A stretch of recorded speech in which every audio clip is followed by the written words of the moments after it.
Krishna Krishna Hare Hare Hare Rama Hare Rama Rama Rama Hare Hare Hare Krishna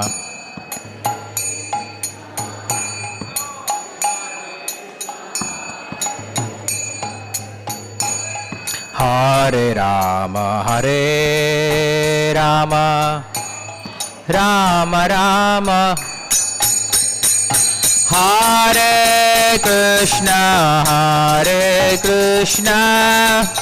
Krishna Krishna Hare Hare Hare Rama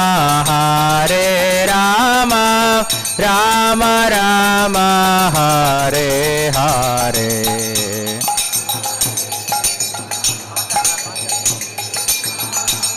Krishna Krishna Hare Hare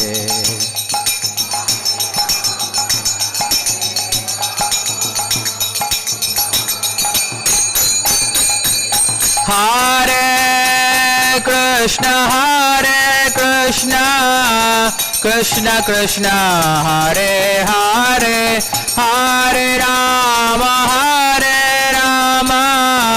Rama Rama Hare Hare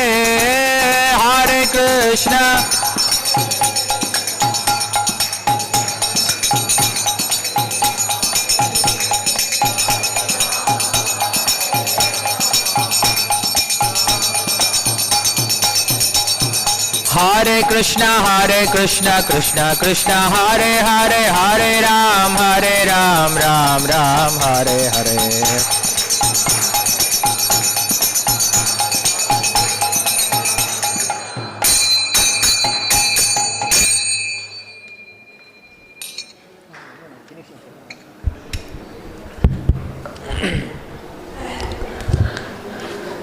Hare Krishna. Hare Krishna. Namo Vishnu Padaya Krishna Preshthaya Bhutale Srimate Bhakti Vedanta Swaminiti Namine Namaste Saraswati Deve Gauravani Pracharine Nirvishesha Shunyavadi Paschatya Deshatarine Jai Shri Krishna Chaitanya Prabhu Nityananda Shri Advaita Gadadhara Shivasadi Gaura Bhakta Vrinda Hare Krishna Krishna Krishna Hare Hare Hare Rama Rama Rama Hare Hare Hare Krishna. So thank you all very much for again convening here for the fourth day, third session, 12 sessions in a row. I congratulate you definitely. So today, it's going to be a long session. I am telling you beforehand. So because it's the last day and I have portions to cover, and honestly, this workshop will not be complete unless we have done reasonable justice, taking sufficient questions and having some churning. And of course, in the last few days, I would have loved to have much more churning, but somehow we didn't get that much time. Today I'll go over time, so please bear with me. 3 o'clock probably prasadam will start, so in case if you are feeling hungry, you can quickly go and come back. So because I wish to bring the topic to a logical end and tie the knots so that it doesn't sound incomplete. Okay. So today, let's see, Krishna willing, I would really like to have some time going back and forth. Let's see how it opens up. So we have been discussing about are you sure your bhakti is pure? We saw the definition of Uttama Bhakti, and most of you felt no, because there was no Anu, there was no Anyabhilashita Shunyam. Then we saw the definitions of mixed devotional service, which you at least for a while felt that yes, looks like I am practicing mixed devotional service. Then we saw the definition of Vaidhi Sadhana Bhakti, which most of you felt looks like this best fits my practice. And then we saw that Srila Rupa Goswami says that actually Vaidhi sadhana is also Uttama Bhakti. Vaidhi sadhana is also Anyabhilashita Shunyam, Jnana Karmadhya Navritam, Anukulyana Krishna Anushilanam. So how is it possible? Because I do have lot of material desires. How is it Anyabhilashita Shunyam? So we did this exercise to understand the difference between Abhilashas and Anarthas. Abhilashas are cherished goals which are born out of the seed of pure devotion which we have received from Guru and Krishna. Whereas Anarthas are those kind of desires which are born in our heart due to existing in this material world since time immemorial. Right? So Anarthas are those kind of desires which a sadhaka prays for removal, whereas Abhilashas are those kind of desires which he wants to be fulfilled and he prays for the fulfillment of those desires. This we saw. Hare Krishna. இன்று நாம் கொஞ்சம் அதிக நேரமே பார்க்க போகிறோம். ஏன்னா இது கடைசி வகுப்பு. 3 மணிக்கு பிரசாதம் வேணால் சாப்பிட்டு வந்துடுங்க. ஏன்னா நான் இந்த வகுப்பை பாதியில் அரைகுறையாக விட்டுட்டு போக விருப்பப்படல. நான் கடைசியில் எல்லாத்தையும் சரியாக முடிக்க விருப்பப்படுறேன். ஸோ நம்ம ஆரம்பத்திலேருந்து பார்த்துட்டு இருக்கோம் உத்தவ பக்தி அப்படின்னு என்னென்னு பார்த்துட்டு இருந்தோம். அந்த உத்தவ பக்தியினுடைய 4 முக்கியமான குணங்கள் பார்த்துருந்தோம். அதுக்கப்புறம் நம்ம உத்தவ பக்தி பண்ணுறோமா அப்படின்னு சொல்லி கேட்கும்பொழுது நமக்கு அனுஷீலனமும் அந்யாபிலாஷிதா இதெல்லாம் கிடையாதுன்னு சொல்லி சொன்னோம். அதுக்கப்புறம் அதற்கான விளக்கம் பார்த்தோம். அதுக்கப்புறம் கலப்படமான பக்தின்னு சொல்லி பார்த்தோம்.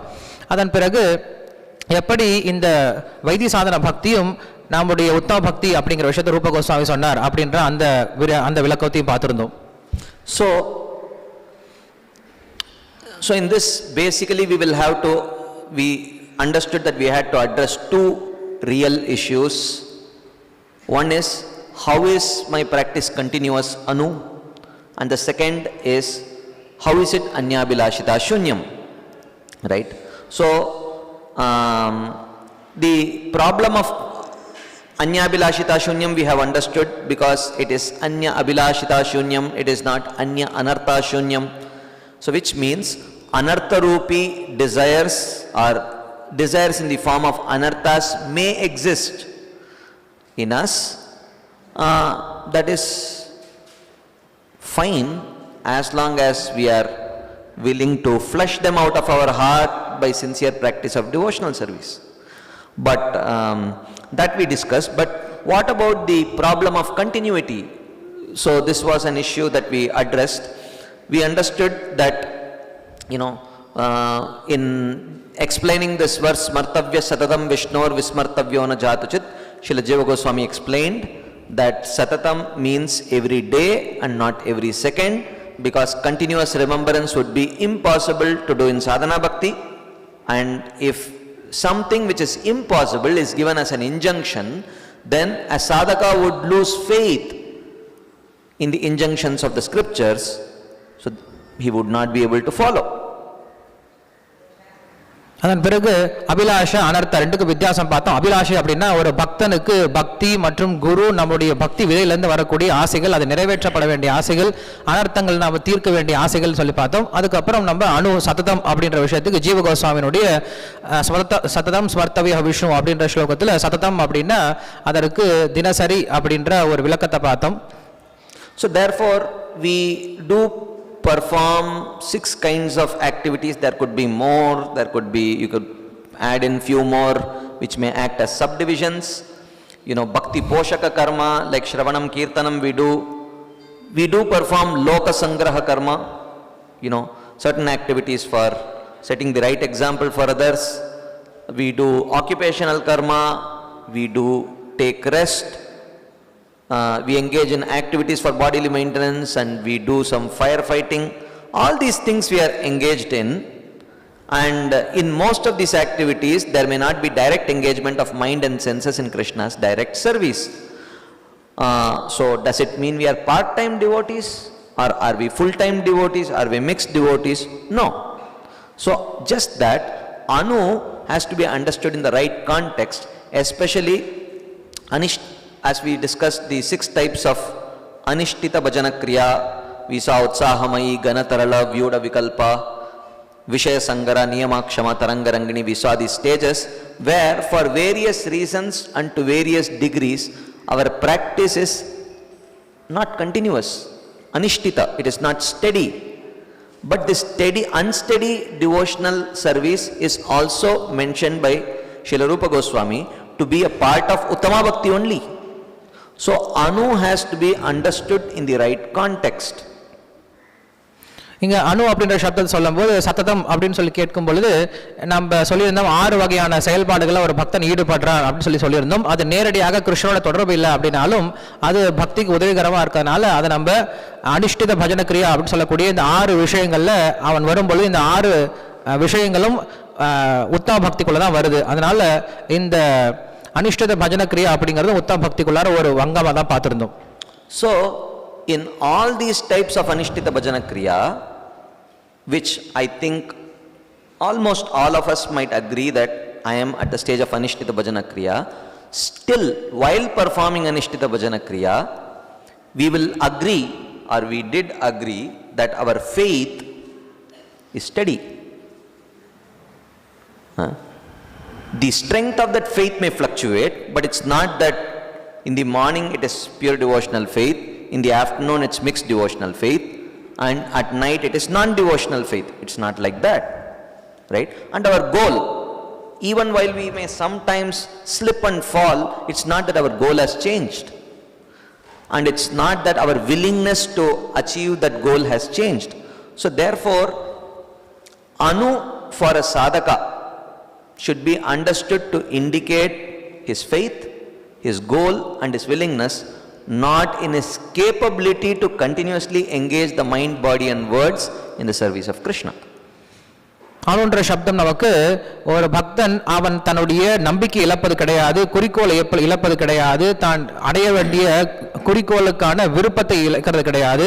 அதுல மேலும் கீழும் போயிட்டு இருக்கலாம். அவருடைய இந்த 3 விஷயங்கள்ல சக்தி வேணா குறையலாமே தவிர அதுல எதுலையும் மாற்றம் அடைகிறது கிடையாது. அதனால ஒரு சாதக பக்தனுடைய கண்ணோட்டத்துல அணு அப்படிங்கிறது இந்த 3 விஷயத்துல அவனுக்கு இருக்கக்கூடிய நிலையான தன்மை தான்.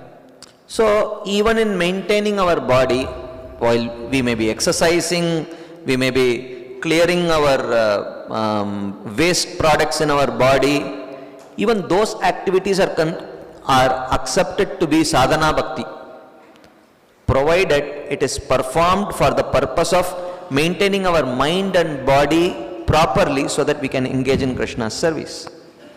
நாம் உடற்பயிற்சி செஞ்சாலும் சரி, இல்லை உடல் இருக்கக்கூடிய கழிவுகளை வெளியாட்டாலும் சரி, அதை நம்ம சரியான மனநிலைமையில், அதாவது நான் இதை என்னுடைய பக்தி சேவைக்காக செய்கிறேன் அப்படின்ற மனோபாவத்தில் செஞ்சோம் அப்படின்னா அந்த செயல்பாடுகள் கூட பக்தியினுடைய ஒரு அங்கமாக தான் சொல்லப்படுது. Okay, so then we decided, okay, are there any concrete shastric proofs for this explanation of Shraddha and Swabhava, Abhilasha and Anartha, okay, based on which we are discussing a very important point, which is a Vaidhi Sadhaka, is his endeavor Anyabhilashita Shunyam or not? So you did express through this Shraddha, Swabhava, where is it mentioned in the Shastras? So we started seeing some Shastric examples.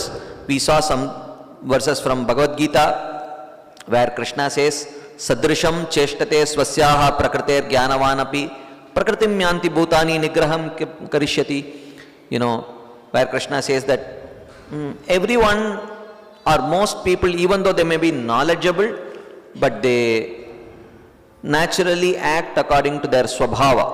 They are pushed to act according to their swabhava, purva vasanas that is there, so therefore pushed by which they may perform certain activities which are not recommended in the Shastras. But Krishna says in the very next verse, indriyasyarte ragadveshau vyavastitau tayor na vashamagachet tauhyasya paripantinau. Yes, it is natural that whenever you see certain sense objects, you may develop an attraction, and certain other things you may develop aversion, but it is not very honorable, O Arjuna, to act according to your likes and dislikes. ideally you should act according to what is prescribed in the scriptures, and you should try to avoid what is forbidden in the scriptures. Anukulyasya sankalpo pratikulyasya varjanam. Like that he says. So, and in this commentary, the role of free will and the role of vasanas is described. Free will is always there in the jiva. But free will is understood only when we receive the seed of either karma, jnana, yoga or bhakti. Okay. Otherwise, practically we are acting only under the influence of the modes. A jiva purely identifying with the body and acting according to the modes is not exercising his free will. He is just being pushed and pulled according to the three modes. That is not called as exercising one's free will. Free will or willpower can be exercised only when one clearly understands based on the scriptures what is right and what is wrong, and one is trying to act according to that. That is called as exercising one's free will. So therefore we saw that a sadhaka who is engaging in the activities of devotion or activities anukul for devotion, he is actually exercising his free will. And a sadhaka who is succumbing to sense gratification or engaging in forbidden activities is unable to exercise his free will due to the force of that vasana. And a materialist is always acting under his swabhava because he is unaware of his free will. ஸ்ரத்தையா ஸ்வபாவமா நம்முடைய அனர்த்தங்களா இல்லை அபிலாஷையா அப்படின்ற இந்த பிரச்சனைக்கு வரும்பொழுது நம்ம பகவத்கீதையிலேருந்து ஒரு ஸ்லோகத்தை பார்க்க ஆரம்பித்தோம். அதில் கிருஷ்ணர் சொல்றார், ஒருவன் ஞானமுடையவனாகவே இருந்தாலும் அவர்கள் அவங்க இயற்கைக்கு தகுந்தாற் போல் தான் செயல்படுறாங்க அர்ஜுனா. அப்படி இருக்கும்போது விதிமுறைகளால் என்ன பிரயோஜனம் அப்படின்னு சொல்லிட்டு அடுத்த ஸ்லோகத்திலே சொல்றார், ஆனாலும் ஒரு புத்தியுள்ள நபர் அந்த விதிமுறைகளை பின்பற்றுமே தவிர சுபாவத்திற்கு தகுந்தாற் போல் நடந்துக்கிட்டான் அப்படின்னா அது அவனுடைய பக்தி பாதைக்கு தடங்களாக இருக்கும் அப்படின்னு சொல்றார். ஸோ விதிமுறைகளுக்கு தகுந்தாற் போல் நடந்துக்கணும் அப்படின்னா அதுக்கப்புறம் தான் நம்ம பேச ஆரம்பித்தோம். ஒரு ஜீவனுக்கு ஃப்ரீ வில் அப்படிங்கிறது அவனுடைய வாசனையோட சேர்ந்தே எப்பயுமே இருந்துட்டு இருக்கும். இங்க ஒரு பக்தர் என்ன பண்றான் அப்படின்னா அவன் ஃப்ரீ வில் அப்படிங்கிறது எப்ப உபயோகப்படுத்துறான் அப்படின்னா சாஸ்திரத்துல சொல்லப்பட்டது பிரகாரம் இது சரி இது தப்பு அப்படின்னு புரிஞ்சுக்கிட்டு நடந்தான் அப்படின்னா அப்ப அவன் அந்த ஃப்ரீ வில்ல யூஸ் பண்றானே தவிர தனக்கு இஷ்டம் வந்தது போல செயல்பட ஆரம்பிச்சான் அப்படின்னா அது அவனுடைய சுபாவத்தினால உந்தப்பட்டு செய்யறானே தவிர அவனுடைய ஃப்ரீ வில்ல யூஸ் பண்றது கிடையாது. ஆனா பௌதிக மக்களுக்கு ஃப்ரீ வில் அப்படின்னு ஒன்று இருக்கு அப்படின்னே தெரியாது. அவங்க என்ன பண்றாங்க, தங்களுடைய சுபாவத்துக்கு தகுந்தாற் போல தான் செயல்பட்டு இருக்காங்க. So Arjuna also says, atakena prayuktoyam papam charati purushah anichanapi varshneya baladiva niyojitah. He says, I don't want to engage in these kind of sinful activities, O Krishna, but someone is pushing me. Who is it? So Krishna says, kamayesha krodayesha rajoguna samudbhavan. That is your kama, which means it is kama vasanas, that is pushing you in that direction. So, and also we saw from Bhagavad Gita, Krishna in the Chatushloki, in the third and fourth Chatushlokis, Krishna said, Tesham satata yuktanam bhajatam priti purvakam dadami buddhi yogam tam yenamam upayanti te. He says that for those who constantly desire a relationship with me, satata yuktanam bhajatam priti purvakam, and who are worshipping me with love to attain that, Krishna says, I give the intelligence by which they can attain me. But he says, Tesham eva. And for such people who are satata yuktanam bhajatam priti purvakam, I remove the darkness of ignorance from their heart. And what is this darkness of ignorance? Srila Baldevidya Bhushan says, for those who cannot maintain their lives without me, for my unalloyed devotees alone, I destroy the darkness in the form of desires for objects other than myself. Born from ignorance in the form of beginningless karma which covers knowledge. So he says, on one hand he says unalloyed devotee, and on the other hand he says, from the unalloyed devotee's heart, I remove all desires other than the desires for me. Then how is he an unalloyed devotee? We try to understand this. So the unalloyedness is there on the platform of his Shraddha.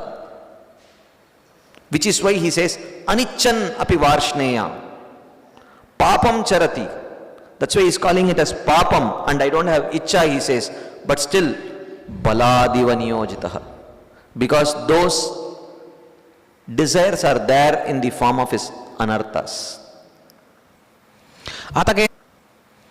அத்தகையன பிரயோக்தோயம் அப்படின்ற ஸ்லோகத்திலையும் அர்ஜுனன் கேட்கிறான், கிருஷ்ணா எனக்கு விருப்பமே இல்லை அப்படின்னாலும் ஏதோ ஒரு சக்தியினால உந்தப்பட்டு நான் என்னுடைய பாபகரமான காரியங்களை செய்கிறேன், அதற்கு காரணம் என்னன்னு கேட்கும்பொழுது கிருஷ்ணர் சொல்றார், காமயேஷா, காமம் தான் அது காரணம் அப்படின்னு சொல்றார்.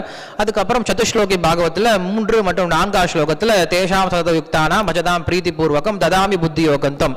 எந்த ஒரு பக்தன் என்னிடம் தொடர்ந்து தொடர்பில் இருக்கானோ, என்னை மட்டுமே தியானம் செஞ்சுட்டு இருக்கானோ, அப்படிப்பட்ட பக்தர்களுக்கு நான் ஞானத்தை கொடுக்கிறேன், அவர்களுடைய மனசுல இருந்து அறியாமை சொல்லி சொல்றார். அடுத்த ஸ்லோகத்துல சொல்றார், அறியாமை அப்படின்னா என்ன அப்படின்னா, எந்த ஒரு பக்தன் என்னிடம் இருந்து ஒரு க்ஷணம் கூட பிரிஞ்சு இருக்க விருப்பப்படலையோ, எந்த ஒரு பக்தன் என்னை எப்பயுமே தியானம் பண்ண நினைச்சிட்டு இருக்கானோ, அந்த பக்தனுடைய இதயத்தில் இருக்கக்கூடிய, அந்த தூய பக்தனுடைய இதயத்தில் இருக்கக்கூடிய அறியாமை நான் விளக்குறேன்னு சொல்லி சொல்றார்.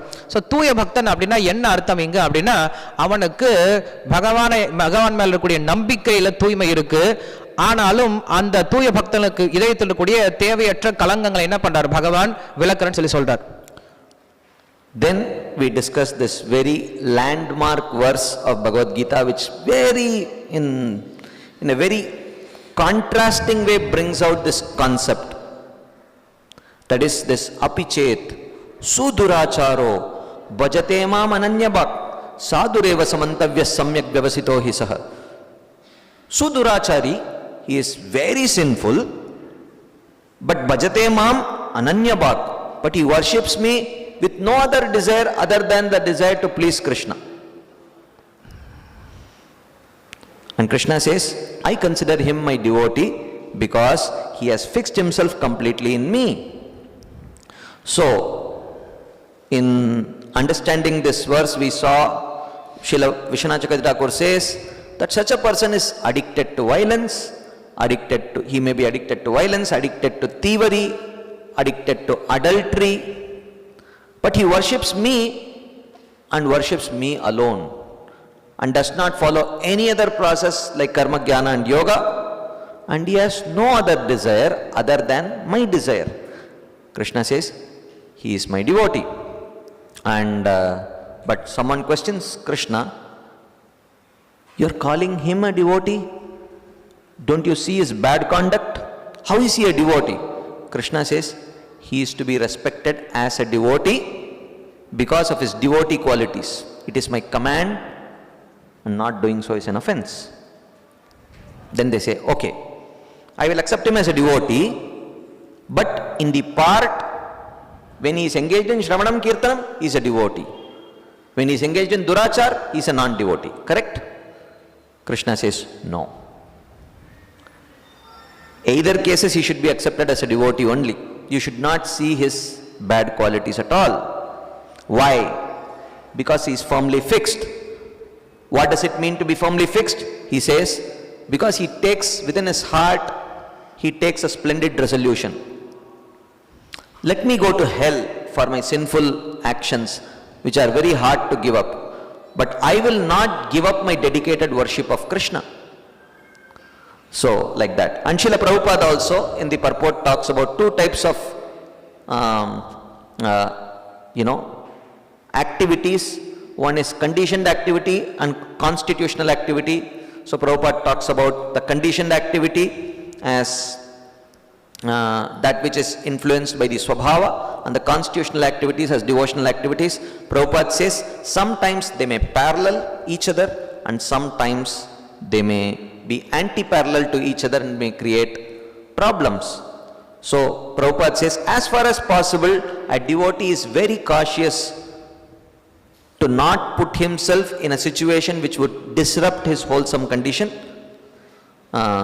He knows that perfection in his activities depends on progressive realization of Krishna consciousness, but sometimes he may succumb to perform activities which are considered to be abominable socially or politically. But such a temporary fall down does not disqualify him. And Krishna takes the responsibility to purify his heart. But Srila Prabhupada wants, if you try to take advantage of this and think that whatever I do, it's okay, I am worshipping Krishna, then that is namno balad yasya hi papa buddhi. Committing sinful activities on the strength of the holy name, which is considered to be one of the most serious types of offenses, by which one will very quickly lose one's devotional credits and may become a non-devotee also very soon. அதன் பிறகு அபிச்சேத்து துராச்சாரோ அப்படின்ற ஸ்லோகத்தில் பார்த்துருந்தோம். அதில் ஒரு பக்தன் துராச்சாரனா இருக்கான், ஆனால் பஜதே மாம் அரண்ய பாக், அவன் என்னை எப்போதும் வழிபட்டு இருக்கான். ஸோ அப்போ கிருஷ்ணர் சொல்றார், சாதுரேவ சமந்தவிய, அவனை சாதுவாகவே கருத வேண்டும் அப்படின்னு சொல்றார். ஆனால் அவன் தப்பான காரியங்களை பண்றானே, அவனை எப்படி சாதுவாக கருதுறது அப்படின்னு சொல்லும் போது கிருஷ்ணர் சொல்றார், அது என்னுடைய ஆணை, அவன் நீங்க சாதுவாக தான் பார்க்கணும் அப்படின்னு சொல்றார். அப்ப அவன் பக்தி சேவையில் ஈடுபடு, ஏன்னா அவன் என்ன பண்ணியிருக்கான், அவன் என் மேல உறுதி கொண்டிருக்கான், என்னுடைய பக்தி சேவை செய்யணும் அப்படின்ற அந்த உறுதியில் இருக்கிறதுனால அவன் நான் சாதுவா பார்க்கணும் அப்படின்னு சொல்றேன், இது என்னுடைய கட்டளைன்னு சொல்றார். சரி, அவன் சரியான பக்தி சேவை செய்யும் போது அவன் நான் பக்தனா பார்க்கறேன், தப்பு செய்யும் போது அவனை துராச்சாரனா பார்க்கறேன் அப்படின்னா கிடையாது, அவனை எப்பயுமே சாதுவா தான் பார்க்கணும் அப்படின்னு சொல்றான். ஏன் அப்படி அவனை எப்பயுமே சாதுவா பார்க்கணும் அப்படின்னா, சம்யக் விவசிதோஹி சஹ, அவன் முழுமையா உறுதியா இருக்கான், நான் பகவானை மட்டும்தான் அடையணும் அப்படின்ற உறுதியில் இருக்கான்.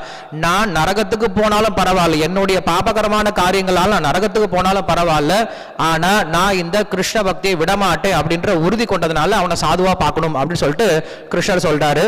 இதற்கு ஸ்ரீ பிரபுபாதர் விளக்கம் கொடுக்கிறார். ஒரு ஆத்மாவுக்கு ரெண்டு வகையான கடமைகள் இருக்கு. ஒன்று கட்டுண்ட கடமை, இன்னொன்று அவனுடைய நிரந்தரமான கடமை.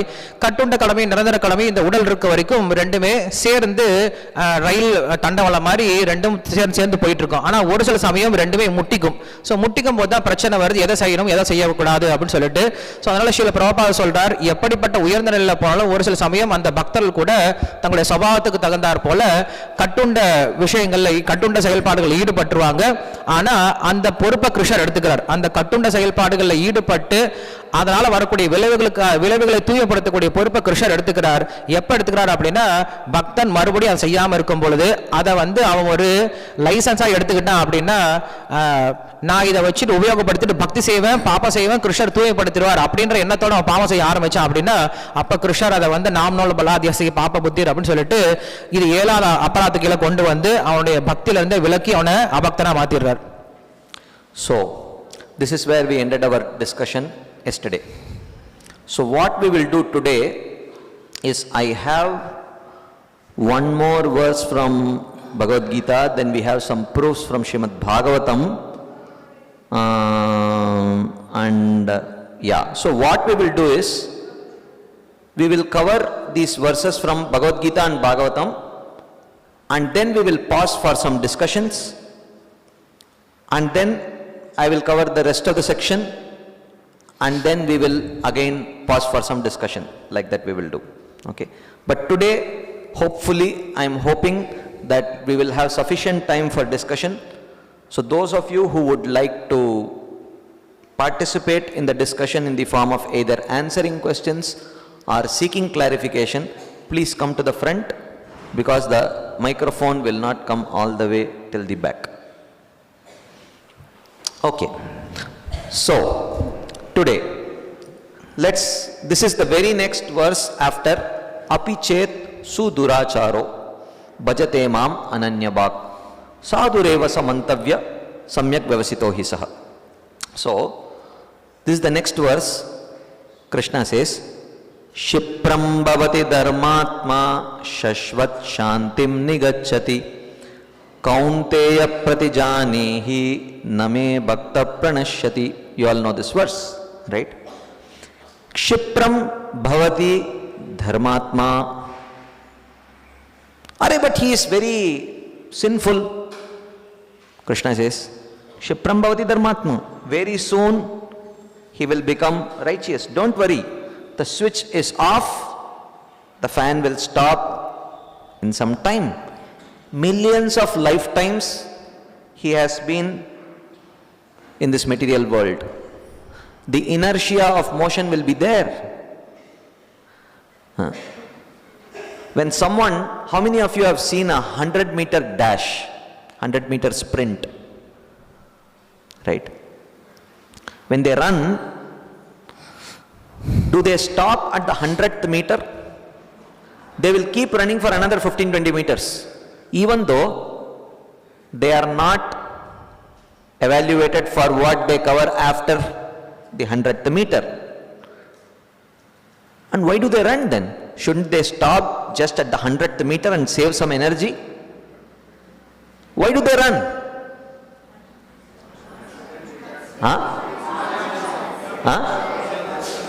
To save themselves. If they try to stop immediately at the 100th meter, they will rupture their hamstring. It's not possible. You have to slow down. From that 100th meter to the next 15-20 meters, you gradually slow down so that it does not give an unhealthy pressure to your hamstring and you end up rupturing your hamstring. So, Krishna says, Krishna does not say immediately he becomes righteous. He says, very quickly he becomes righteous. Shashvat Shantim Nigacchati, and he becomes completely devoid of contamination. O Kaunteya, Pratijanihi, you go and boldly declare, Name Bhakta Pranashyati, that my devotee shall never perish. You go and declare. So why is he asking Arjuna to go and declare? We saw Bhishma Stuti, Gauranga Darshan Prabhu was mentioning, because everyone knows if Krishna he takes a vow, he may break it. But if his devotee takes a vow, Krishna will give his head to protect that vow.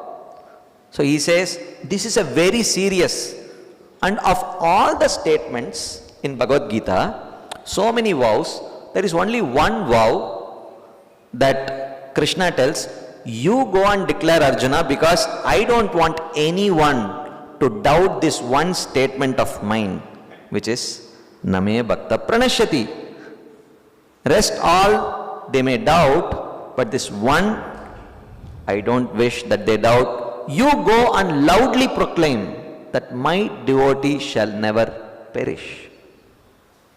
இந்த ஸ்லோகமானது அபிச்சேத் துராச்சாரம் அடுத்து வரக்கூடிய ஸ்லோகம். இதில் சொல்றார், க்ஷிப்ரம் பவதி தர்மாத்மா. அந்த துராச்சாரம் பண்ணக்கூடிய அந்த பக்தர் ரொம்ப சீக்கிரமாகவே என்ன பண்ணிடுவார் அப்படின்னா தர்மாத்மாவை மாறிடுவார் அப்படின்னு சொல்றார். ஏன்னா இங்கே ஃபேன் ஆஃப் சுவிட்ச் ஆஃப் பண்ணிட்டாங்க. ஃபேன் கொஞ்சம் கொஞ்சமாக தான் நிற்கும். ஏன்னா ஒரு ஜீவனானவன் பல கோடி பிறவிகள் இந்த பௌதிக உலகத்தில் சுற்றிட்டு இருக்கிறதுனால அந்த சுபாவங்கள் கொஞ்சம் கொஞ்சமாக தான் மாற ஆரம்பிக்கும்.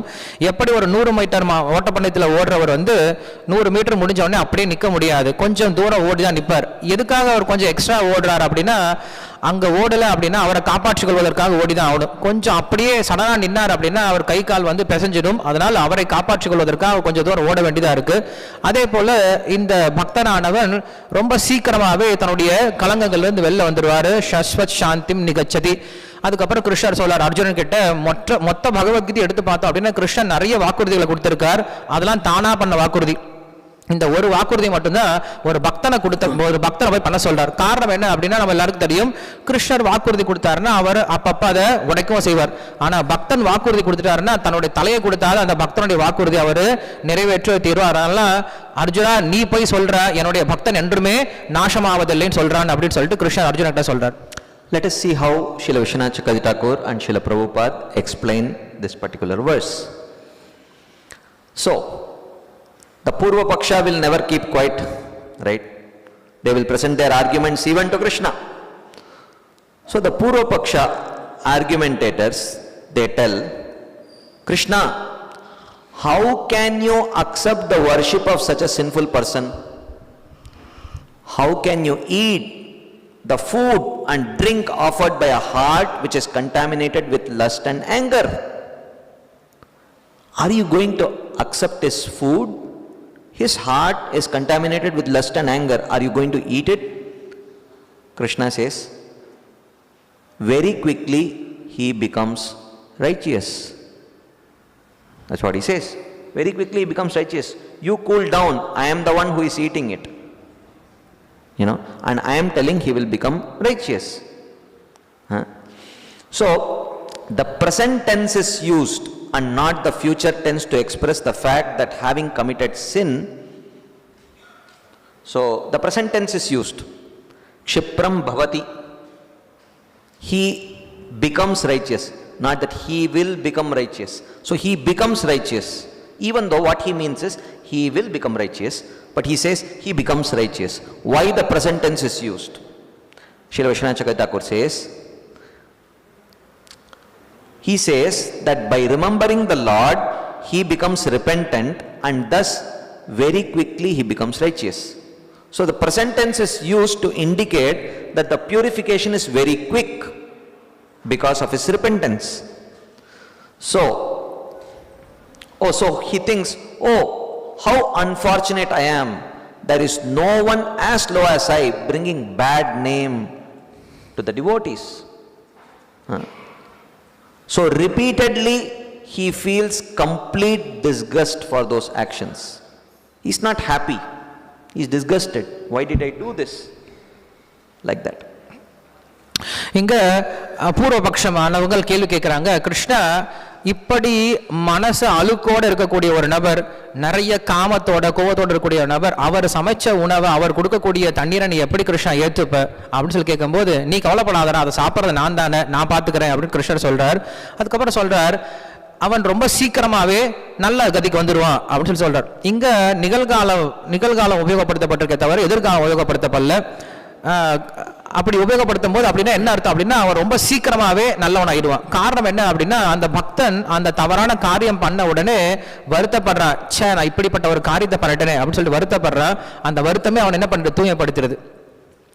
So, if you remember Srila Prabhupada, how perfect a follower of Krishna's mood. How many of you have read Srila Prabhupada's Leelamrita? Okay. So, when Srila Prabhupada was in New York, he was staying in whose place? Sally Agarwal was in Butler, Pennsylvania. In New York, where was he staying? Dr. Ramamurthy Mishra, that yoga teacher's place, studio or somewhere he was staying. Dr. Ramamurthy Mishra was a pure vegetarian. He was a follower of Vedas. But he was a Mayavadi. But vegetarian, Hindu. In fact, eventually he went on to take up sannyas in their order. And he ended up writing so many books on yoga. Prabhupada, not a single day he would eat anything cooked by him, but Prabhupada would cook for him. Kalanidhi Prabhu, you were recently doing this Leelamrit course. Is there anywhere mentioned that Prabhupada ever ate what he cooked? Did he eat what Ramamurthy Mishra cooked? Would cook for him. But after Prabhupada started initiating his devotees, disciples, who were all drug addicts, complete hippies, with so much lust, anger, envy, greed, illusion, pride to unimaginable degrees, even before initiation, Prabhupada started eating from their hands. How is this possible? Here is a Hindu, throughout his life he has been a vegetarian, he has studied the Vedic text, he has written books, he is teaching yoga. Prabhupada is refusing to eat from his hands, and here are hippies, all possible unimaginable type of sinful activities they have done. How could Srila Prabhupada eat from their hands? Because he is the follower of Krishna. Shashvat Shantim Nigacchati. So, that is the understanding. இந்த ஸ்லோகத்தில் சஸ்வசாந்திம் நிகச்சதி அப்படின்னு சொல்லும்போது ஒரு பக்தன் உண்மையாலுமே யோசிக்கிறான், நான் எவ்வளோ பாபகரமானவன், எவ்வளோ தாழ்ந்தவன், நான் எல்லா பக்தர்களுடைய சமூகத்துக்கும் நான் இப்படி கெட்ட பேர் வாங்கிட்டு வந்துட்டேனே அப்படின்னு சொல்லிட்டு அவன் வருத்தப்படும் போது உண்மையில் ரொம்ப சீக்கிரமாகவே தூய்மடைகிறான். ஸ்ரீல பிரபுபாதர் நியூயார்க்கில் வந்து ராமகிருஷ்ணமூர்த்தி அப்படின்ற ஒரு யோகியினுடைய இடத்துல வாழ்ந்துட்டு இருந்தார். ஆனால் அந்த யோகி எப்படிப்பட்டவர் அப்படின்னா, அவர் சந்நியாசம் அப்படின்ற ஒரு தளத்துக்கு போகிற அளவுக்கு இருந்தார். யோகத்தை சொல்லி கொடுத்துட்டு இருந்தார், சைவ உணவு தான் சாப்பிட்டுட்டு இருந்தார், வாழ்க்கை முழுவதும் அவர் வேதம் தான் படிச்சுட்டு இருந்தார். அப்படி இருந்தாலுமே கூட ஸ்ரீல பிரபுபாதர் அவர் கையில் அவர் சமைச்ச உணவை ஒரு முறை கூட சாப்பிட்டது கிடையாது. ஸ்ரீல பிரபுபாதர் தான் சமைச்சு அவருக்கும் கொடுப்பார். அதே மாறாக ஹிப்பிக்கள் எல்லாமே வந்து தீட்சை வாங்கினாங்க. தீட்சை வாங்கினதுக்கு அப்புறம் அந்த ஹிப்பிக்களுடைய கையிலிருந்து தன்னுடைய சீடல் கையிலிருந்து அவர் சாப்பிட்றார். ஆனால் ஹிப்பிக்களை பார்த்தோம் அப்படின்னா அவங்க வாழ்க்கை முழுவதும் எவ்வளவோ தவறான காரியங்களை பண்ணியிருக்காங்க, எவ்வளோ பாபகரமான காரியங்களை பண்ணியிருக்காங்க. ஆனாலும் அவங்க கையிலிருந்து சாப்பிட்றதுக்கு காரணம் என்ன அப்படின்னா, பிரபுபாதருக்கு இந்த கோட்பாடு தெரியும், சஸ்வசாந்திம் நிகச்சதி. அந்த பக்தன் ரொம்ப சீக்கிரமாகவே தூய்மை அடைகிறான், ஏன்னா அவன் கிருஷ்ண பக்தனா இருக்கான். Okay, now so I am going to read this next line, which is a very foundational line, and I want at least one of you to explain this line to me. Okay, he is giving the second reason why present tense is used. He says that kshipram bhavati dharmatma, very quickly he becomes. Why he uses present tense? The second reason why Srila Vishwanath Chakravarti gives is, or the use of the present tense can indicate that in the future he will develop righteousness fully, but even right now it exists in a subtle form. Can anyone explain this statement based on your understanding? Please raise your hands. Yes, Mataji. I'm just guessing because the bija is formed. The bija, okay. The seed of desire to improve, like, so that's why. So where is that desire to improve, where is that subtle form present? In his Shraddha. But currently it is not externally visible, but it is internally there. Does it sometimes manifest externally also? In what form? Repentance, guilt. Guilt. In that form it manifests. So, why? That's because he knows that it is not proper. So, even though currently, because of the force of the impressions, he is unable to follow, that repentance, that feeling of repentance is what indicates the pure faith. So, therefore, the beginning of devotional service, or what is it? What is the symptom of having received the seed of devotion?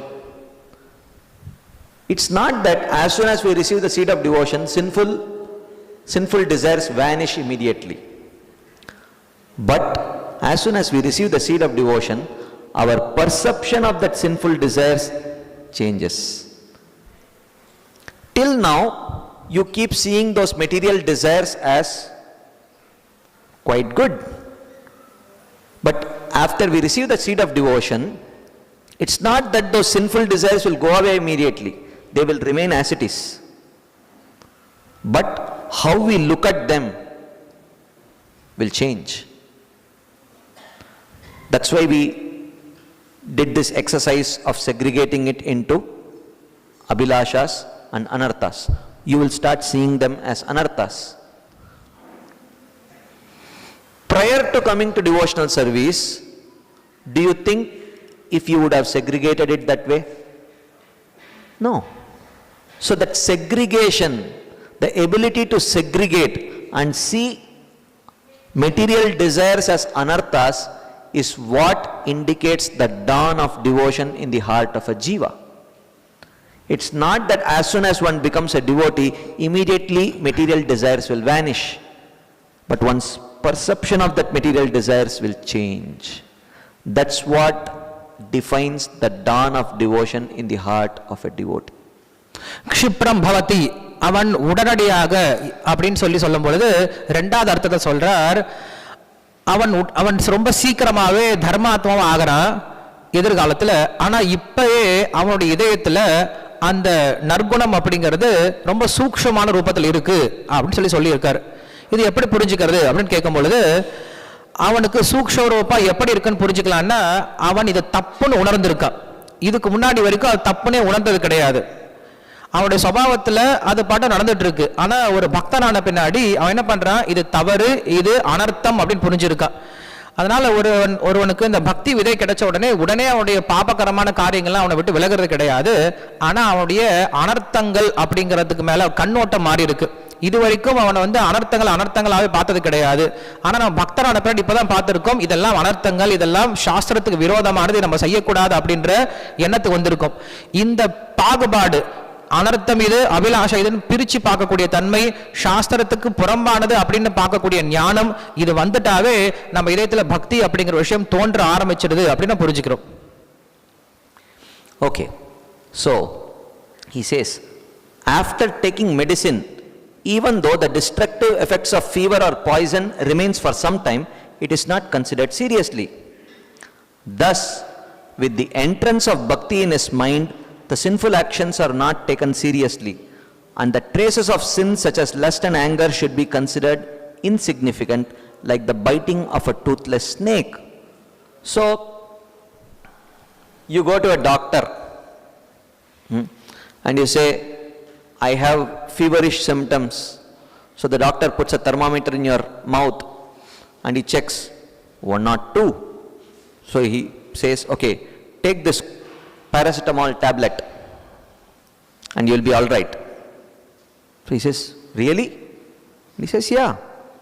So he pops the tablet, drinks water, and he says, doctor, put the thermometer in my mouth. And he puts and he checks 102. And the patient says, you said I'll get cured? It still says 102. And he said, wait for a while, you'll be cured. So, anartha nivritti is gradual. So, if one has taken up to the path of devotional service, Krishna is willing to wait for the anarthas to subside. And it is good for us. We should also be similarly willing to wait for others' anarthas to subside, because they have accepted the path of bhakti. If we are not willing to be patient, then be ready for Krishna to be impatient in dealing with us.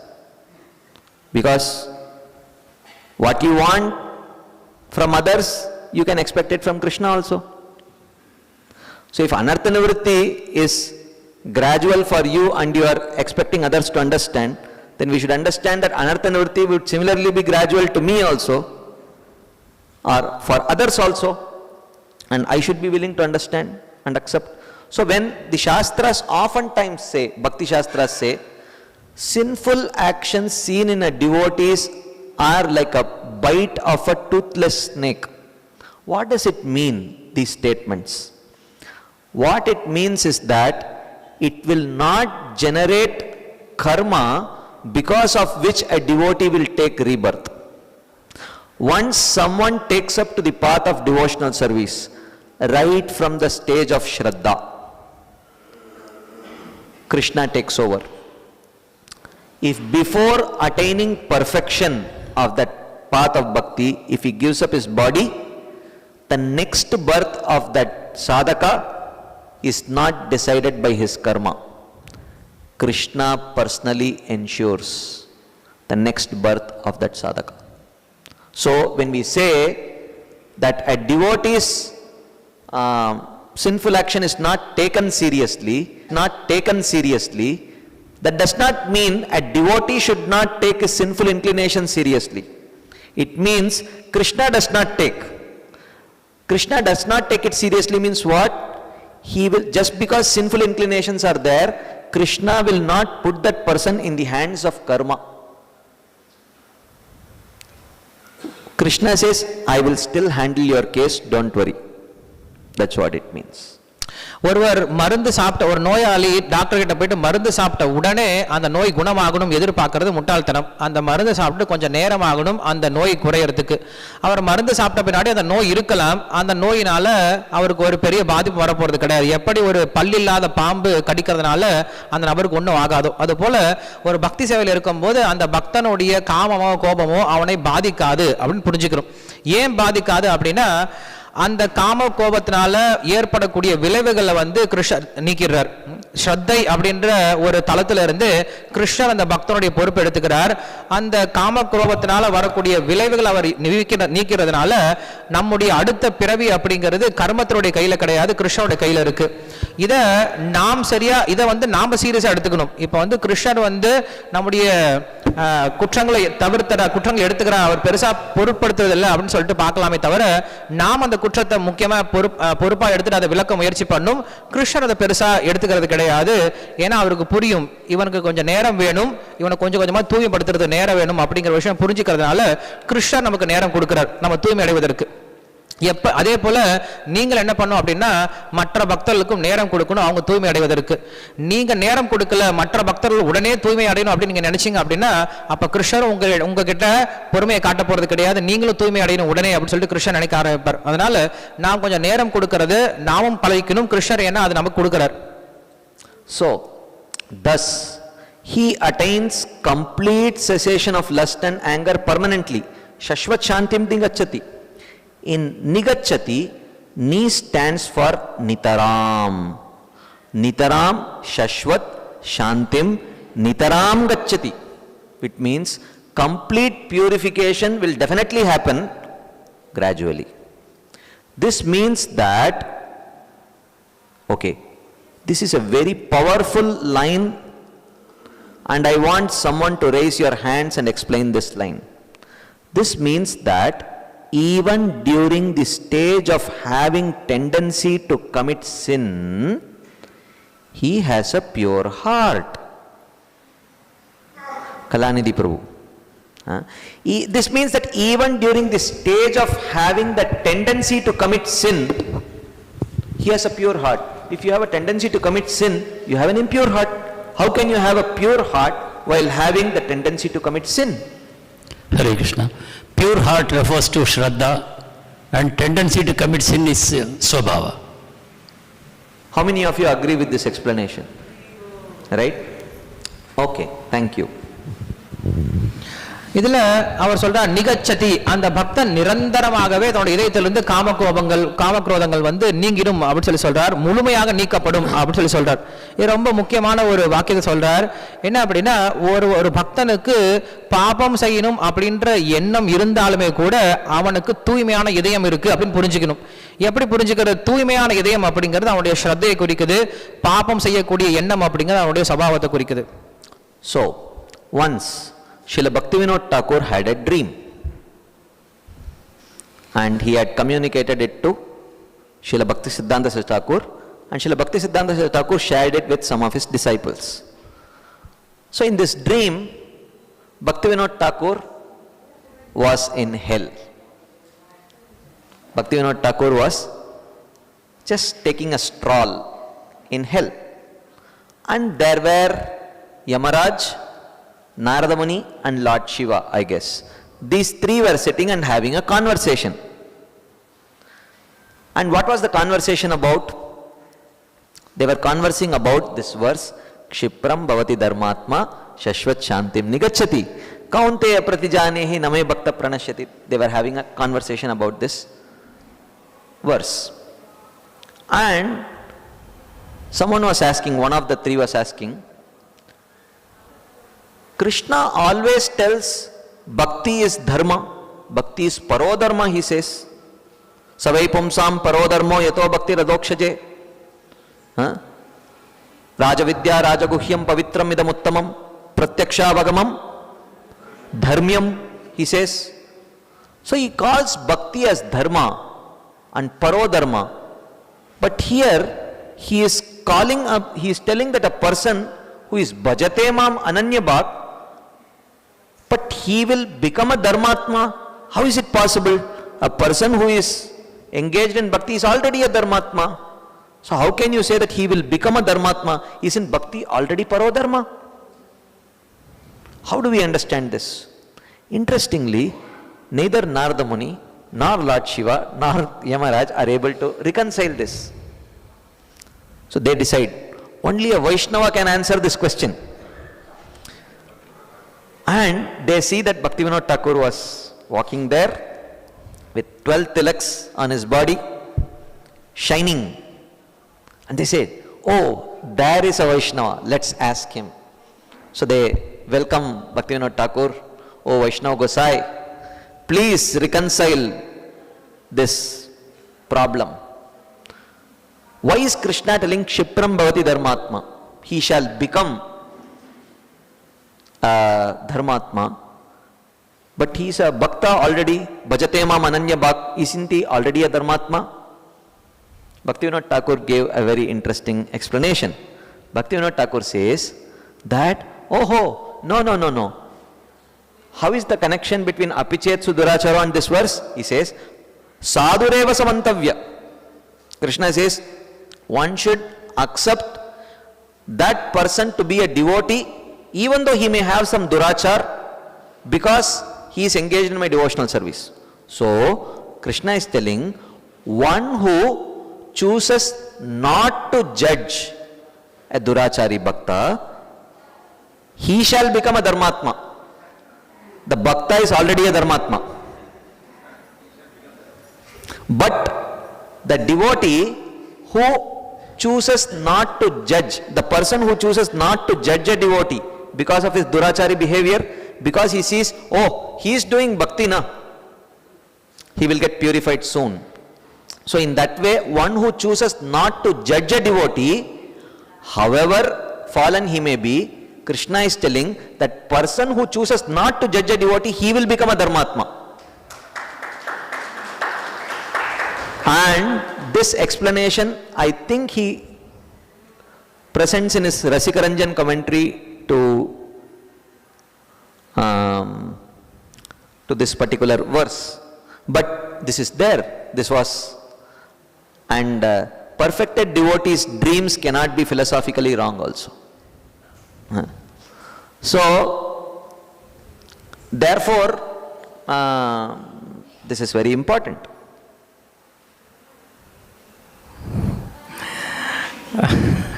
Should I do? Okay, maybe I will try and in the end you can correct. So இங்கே பக்திவினோத் தாக்கூருக்கு வந்து பக்திவினோத் தாக்கூர் கிட்ட பக்தி சித்தாந்த சரஸ்வதி தாக்கூர் ஒரு தனக்கு ஏற்பட்ட ஒரு கனவை பற்றி விளக்குறார். அவர் சொல்கிறார், இந்த மாதிரி பக்திவினோத் தாக்கூர் வந்து நரகத்தில் நடந்து போயிட்டு இருக்கார். அங்கே சிவபெருமான், நாரதர், யமதர்மர் 3 பேர் உட்காந்து பேசிகிட்டு இருக்காங்க. பேசிகிட்டு இருக்கும்போது அவங்க யோசிக்கிறாங்க, கிருஷ்ணர் வந்து பக்திய தர்மம், சுசுக்கம் தர்மம் அப்படின்னு சொல்கிறார், பர்வ தர்மான்னு சொல்கிறார். அப்படி இருக்கும்போது இங்க கிருஷ்ணர் சொல்றார், அபிச்சேசு துராஜாரோ பஜதேமா சாதுரேவ சமந்தவ்ய, அவன் ரொம்ப சீக்கிரமாவே தர்மாத்மா ஆயிடுவான்னு சொல்றார். இங்க நம்ம பார்த்தோம் அப்படின்னா அவன் தர்மத்தை தான் பண்ணிட்டு இருக்கான், அவன் ஏற்கனவே தர்மாத்மா தான். அப்படி இருக்கும்போது மறுபடியும் அவன் தர்மாத்மா ஆயிடுவான், ரொம்ப சீக்கிரமா தர்மாத்மா ஆகிடுவான் அப்படின்றத சொல்றார். முரண்பாடா இல்லையா அப்படின்னு சொல்லிட்டு பேசிட்டு இருக்கும்போது அவங்க 3 பேராலையும் பதில் கண்டுபிடிக்க முடியல. அப்போ அவங்க 3 பேர் யோசிக்கிறாங்க, இதற்கு ஒரு வைஷ்ணவர் தான் வந்து பதில் சொல்ல முடியும் அப்படின்னு சொல்லிட்டு பார்க்கும்பொழுது அங்கே பக்திவினோத் தாக்கூர் ஒரு 12 திருநாமங்களோட ரொம்ப ஜொலிப்பாக வந்து நிற்கிறார். அப்போ அவரை வரவேற்று அங்கே கேள்வி கேட்குறாங்க. அதுக்கு பக்திவினோத் தாக்கூர் ரொம்ப எளிமையாக பதில் சொல்கிறார். அவர் தர்மாத்மா தான் இருக்கார், ஆனால் அவர் என்ன பண்ணுறார், வேற ஒரு பக்தனை பார்க்குறார். அந்த பக்தன் வந்து தவறே பண்ணிட்டான், ஆனாலும் ரொம்ப சீக்கிரமா அவன் தர்மாத்மா ஆயிடுவான்னு நம்ம முடிவு பண்றான் இல்லையா. ஸோ அப்படிப்பட்ட பக்தன் ரொம்ப சீக்கிரமா தர்மாத்மா ஆயிடுவான் அப்படின்னு சொல்றார். ஸோ அவர் என்ன சொல்றார் அப்படின்னா, அந்த ஒரு பக்தன் துராச்சாரி பக்தன், அவன் துராச்சாரம், அவனோட ஆச்சாரத்துல துராச்சாரம் இருந்தா கூட பக்தி பண்ணதுனால அவன் ஒரு பக்தன் அப்படின்னு யார் ஒருத்தன் வந்து நம்புறானோ அந்த நம்புற வியக்தி அவன் வந்து ரொம்ப சீக்கிரம் தர்மாத்மாவாயிடுவான் அப்படின்றது வந்து பக்தி வினோத் தாக்கூரோட எக்ஸ்பிளனேஷன். அண்ட் இத சிவபெருமான், நாரதர் அண்ட் யம தர்மராஜர் 3 பேருமே அக்செப்ட் பண்ணிட்டாங்க. இது அப்படின்னா நம்மளும் அக்செப்ட் பண்ணிக்கணும்.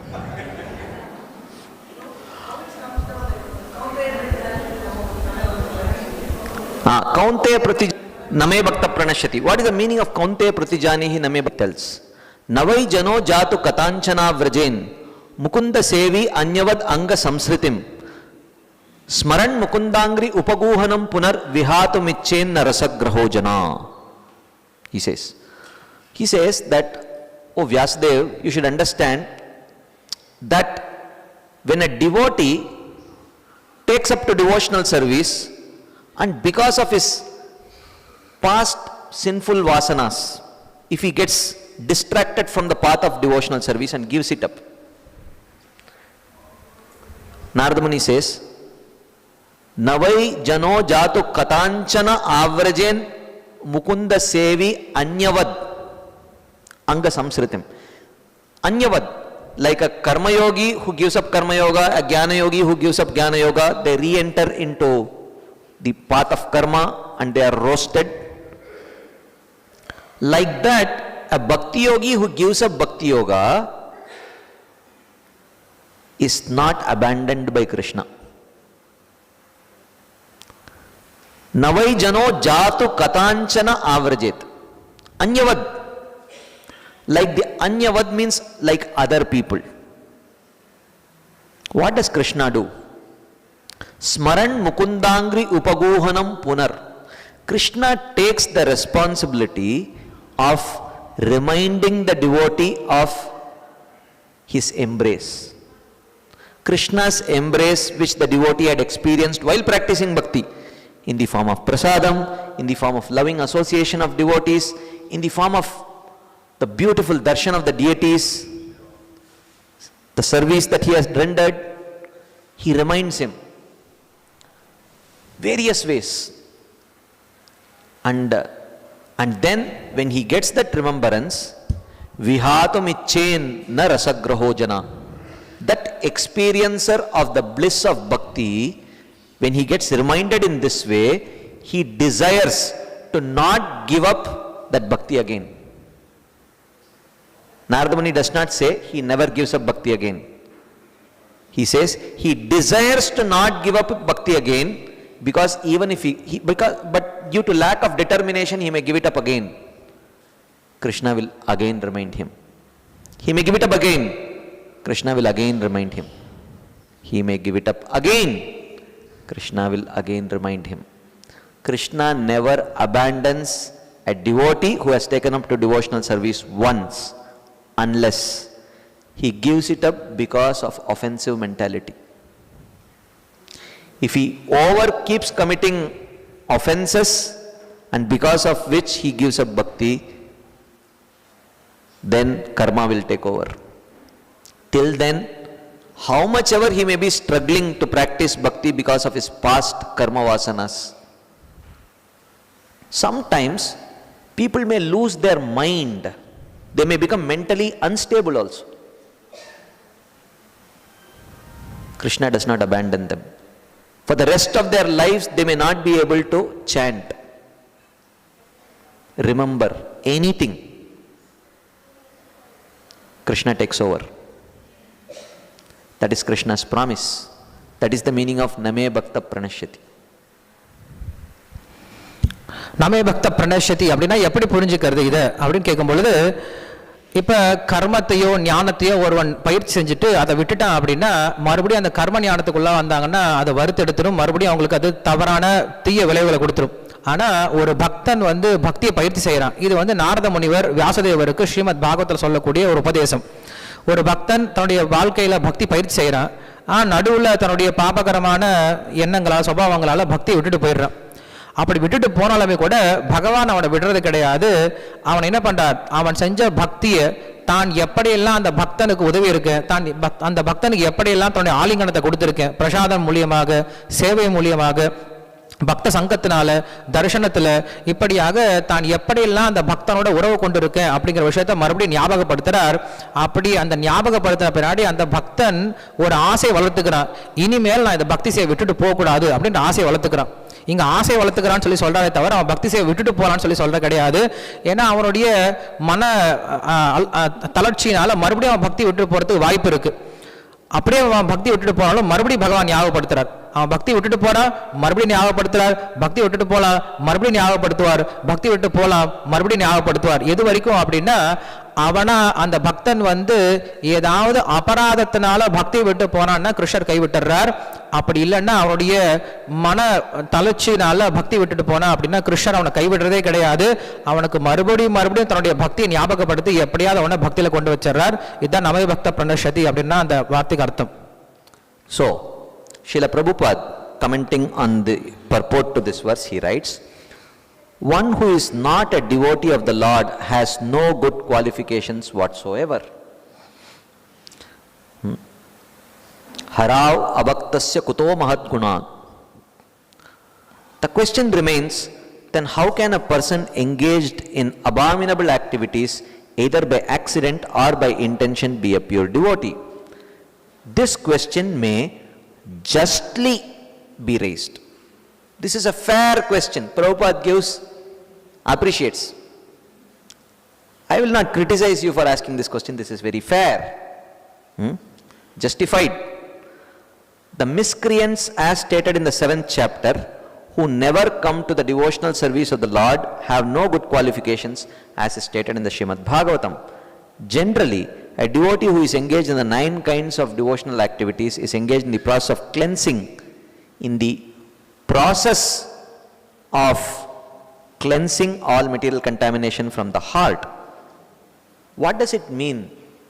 Process of cleansing means what? Yeah, but what is the meaning of the word process? What does the word process imply? Huh?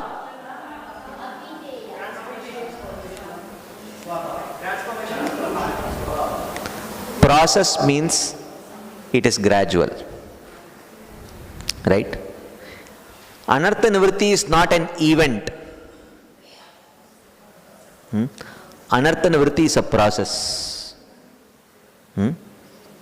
Like if I have a pen in my pocket, removal of the pen and throwing it away is an event. If I don't want this kurta, I may remove this kurta and throw it. It's an event. So, you cannot will the anarthas out. Okay, from today I decide I will not have anarthas. It does not go away like that. It is a process. Right? So, he says, Prabhupada says, generally, a devotee who is engaged in the 9 kinds of devotional activities is engaged in the process of cleansing all material contamination from the heart. He puts the Supreme Personality of Godhead within his heart and all sinful contaminations are naturally washed away. Continuous thinking of the Supreme Lord makes him pure by nature. So it is very gradual. ஒருத்தர் கேள்வி கேட்கலாம், கிருஷ்ணர் சாஸ்திரத்தில் சொல்லப்பட்டிருக்கு, ஒரு அபக்தனுக்கு எந்த விதமான நல்ல குணமும் கிடையாது, பக்தனுக்கு எல்லா நல்ல குணமும் இருக்கு அப்படின்னு சொல்லப்படுது. ஆனா நீங்க சொல்றீங்க அந்த பக்தன் தீய காரியம் பண்ணிட்டான், பாபகரமான காரியம் பண்ணிட்டான்னு சொல்றீங்க. அப்படி இருக்கும்போது அவனை எப்படி நம்ம பக்தனா ஏற்றுக்கொள்வது அப்படின்ற கேள்வி வரும். ஸ்ரீல பிரபுபாதர் இது சரியான கேள்வி அப்படின்னு சொல்றார். கிருஷ்ணர் பகவத்கீதையில சொல்றார், இவர்கள் எல்லாமே இந்த 4 விதமான பேரும் தவறான எண்ணமுடையவர்கள், இவர்கள் என்னை வழிபடுவதே கிடையாது அப்படின்னு சொல்லிட்டு கிருஷ்ணர் 7ஆம் அத்தியாயத்துல சொல்றார். அவர்கள் பக்தி சேவை எடுத்துக்கிறதே கிடையாது, அவங்களுக்கு எந்த நல்ல குணமும் கிடையாது அப்படின்னு சொல்லிட்டு அப்படிப்பட்ட மக்களை சொல்றார். ஆனா ஒரு பக்தன் எப்படி இருக்கான் அப்படின்னா 9 விதமான பக்தி சேவையில ஈடுபடுறதுனால அவன் இந்த மனசுல இருக்கக்கூடிய விஷயங்களை மனசில் இருக்கக்கூடிய அழுக்குகளை அகற்றக்கூடிய வழிமுறையில் இருக்கா. அதனால் அனர்த்த நிவர்த்தி அப்படிங்கிறது ஒரு நிகழ்ச்சி கிடையாது, அது ஒரு வழிமுறை. நிகழ்ச்சி அப்படின்னா உடனே செஞ்சு முடிச்சிடலாம், வழிமுறை அப்படின்னா அது மெதுவாக நேரம் எடுத்து கொஞ்சம் கொஞ்சமாக தான் நடக்கும். அதனால் அதற்கு நம்ம நேரம் கொடுக்கணும். அந்த பக்தர் என்ன பண்ணுறான் அப்படின்னா தன்னுடைய இதயத்தில் பகவானை வச்சதுனால அந்த பகவான் என்ன பண்ணுறார், இதயத்துக்குள்ளார இருக்கக்கூடிய அவனுடைய அழுக்குகளை அவர் நீக்கக்கூடிய அந்த பொறுப்பு எடுத்துக்கிறார். அப்படி அவன் என்ன பண்ணுறான், தொடர்ந்து பகவான் நினைக்கிறதுனால அவனுடைய இயற்கை உண்மையாலுமே தூய்மை அடையுது. So, these were some of the verses from Bhagavad Gita. Of course, we could keep on going, but we don't have sufficient time. Let us see some proofs from Srimad Bhagavatam. Okay. In the very first chapter of the 6th canto, before even this Ajamil's episode starts, Parikshit Maharaj asked this question to Shukadeva Goswami. He says, Drishta shrutabhyam yat papam janan api atmano ahitam karoti bhuyo vivashah prayaschittam atokatam. So, in the end of 5th canto, Shukadeva Goswami describes, what does he describe? Hellish planets. And after hearing the hellish suffering, Parikshit Maharaj, being a natural Vaishnava, he is not enjoying the description. His heart is crying for those souls. So out of very deep compassion he asks, how can these people escape this hellish suffering? And Shukadeva Goswami wants to examine his student. So he says, oh, prayaschitta, take up to the path of karma. Go to an astrologer. The astrologer will tell you, this karma is there. You do this prayaschitta and you will be all right. Parikshit Maharaj was aghast. He was shocked. How could this come from the mouth of my spiritual master?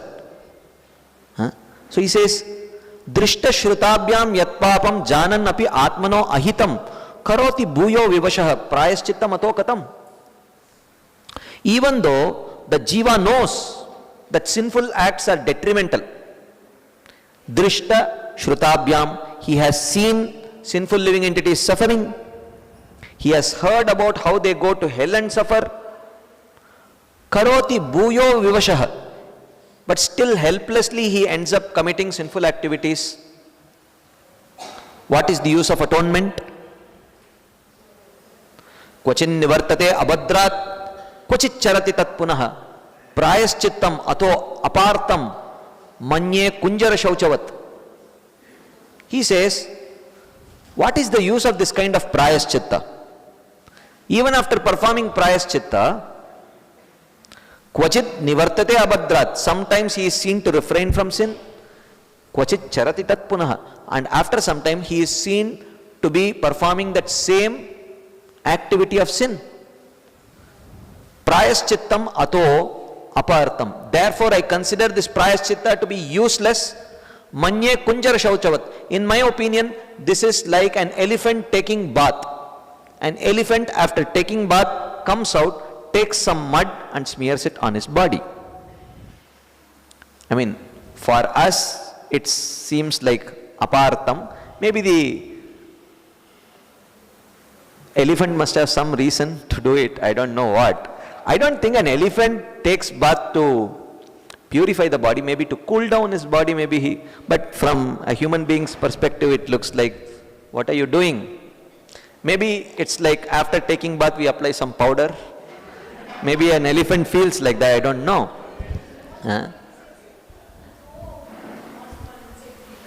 Small insects? Oh, just to clear them off. Sometimes they may do like that. Once you get into the water, at least the bigger insects may get washed away, but the smaller insects may still stick. I don't know. Okay, we don't want to research on that here. So, he says that manye kunjara shauchavat, it is like an elephant taking bath. So, Parikshit Maharaj not only rejects the path of prayaschitta, karma kandiya prayaschitta, but he tells a reason why he rejects. The reason is that such a person, after taking up to Prayaschitta, is again seemed to be performing the same sinful activities again. Sometimes he says, sometimes he refrains, at other times he again does, then he refrains, he again does. Therefore I reject.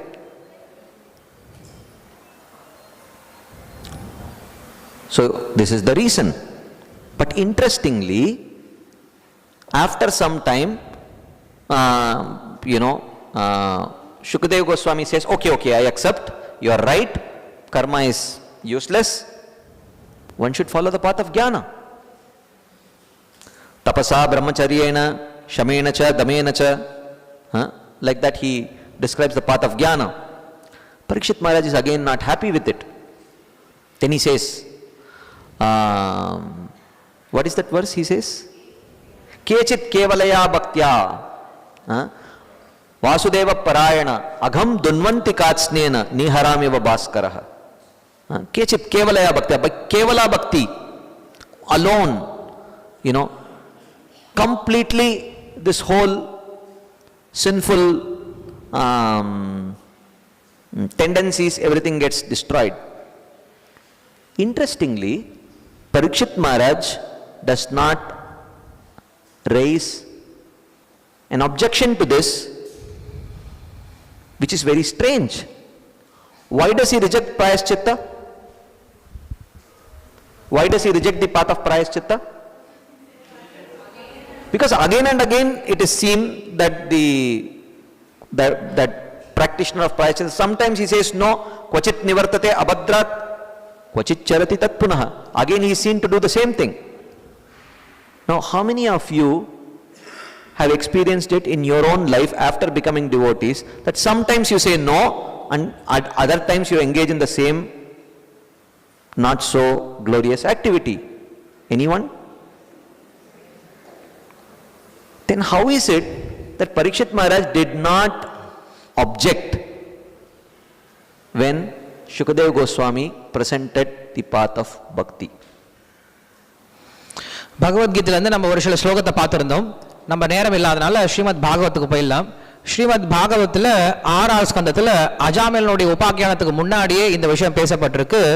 அதில் பரீட்சித் மகாராஜன் 5ஆவது ஸ்கந்தத்தில் நரக விஷயத்தை பற்றி கேட்குறார். கேட்ட உடனே நம்மளை போல அவர் சந்தோஷப்படலை, நரகத்தை கேட்டு அவர் ரொம்ப துக்கப்படுறார். இந்த ஆத்மாக்கள்லாம் எப்படி உஜ்ஜீவனம் அடைகிறது அப்படிங்கிறதுக்கான கேள்வி கேட்குறார். அதற்கு சுகதேவ கோஸ்வாமி சொல்கிறார், அவர்களுக்கு தான் பிராயஷ்சித்தம் இருக்குது, பிராயஷ்சித்தம் பண்ணி அவங்க நரகத்துலேருந்து தப்பிச்சுக்கலாம்ப்பா அப்படின்னு சொல்லி சொல்கிறார். ஒரு ஆன்மீக குரு தன்னுடைய சிஷ்யனை எப்பயும் பரீட்சை பண்ணி தான் அவனுக்கு ஞானத்தை கொடுப்பார். இந்த பதிலை கேட்ட உடனே பரீட்சித் மகாராஜன் ஒரு நிமிஷம் அதிர்ச்சி அடைஞ்சார். ஆன்மீக குரு கிட்ட இருந்தா அவருடைய வாயில இருந்தா இந்த மாதிரி ஒரு பதில் வரும் அப்படின்னு சொல்லிட்டு அதுக்கப்புறம் அவர் சொல்றார், பிராயஷ்சித்தத்தினால என்ன பிரயோஜனம்? ஏன்னா அவன் பிராயஷ்சித்தம் செஞ்ச பின்னாடி அந்த ஆத்மா மறுபடியும் அதே தவறு தான் பண்றான். ஒரு சில காலத்துக்கு அவன் அந்த தவறுலேருந்து மீண்டு வந்திருக்கான், மறுபடியும் அதே தவறு தான் பண்ண போகிறான். ஸோ அப்படி இருக்கும்போது பிராயஷ்சித்தத்தினால என்ன பிரயோஜனம்? எப்படி ஒரு யானை குளிக்கிறது போல, யானை நல்லா குளிச்சுட்டு மறுபடியும் வெளியில் வந்த பின்னாடி மண் எடுத்து மேலே போட்டுக்கும். யானை மண் எடுத்து அதனுடைய உடம்பு மேலே போட்டுக்குது அப்படின்னா அதுக்கு வேற காரணம் இருக்கலாம், அவனுக்கு தெரியாது.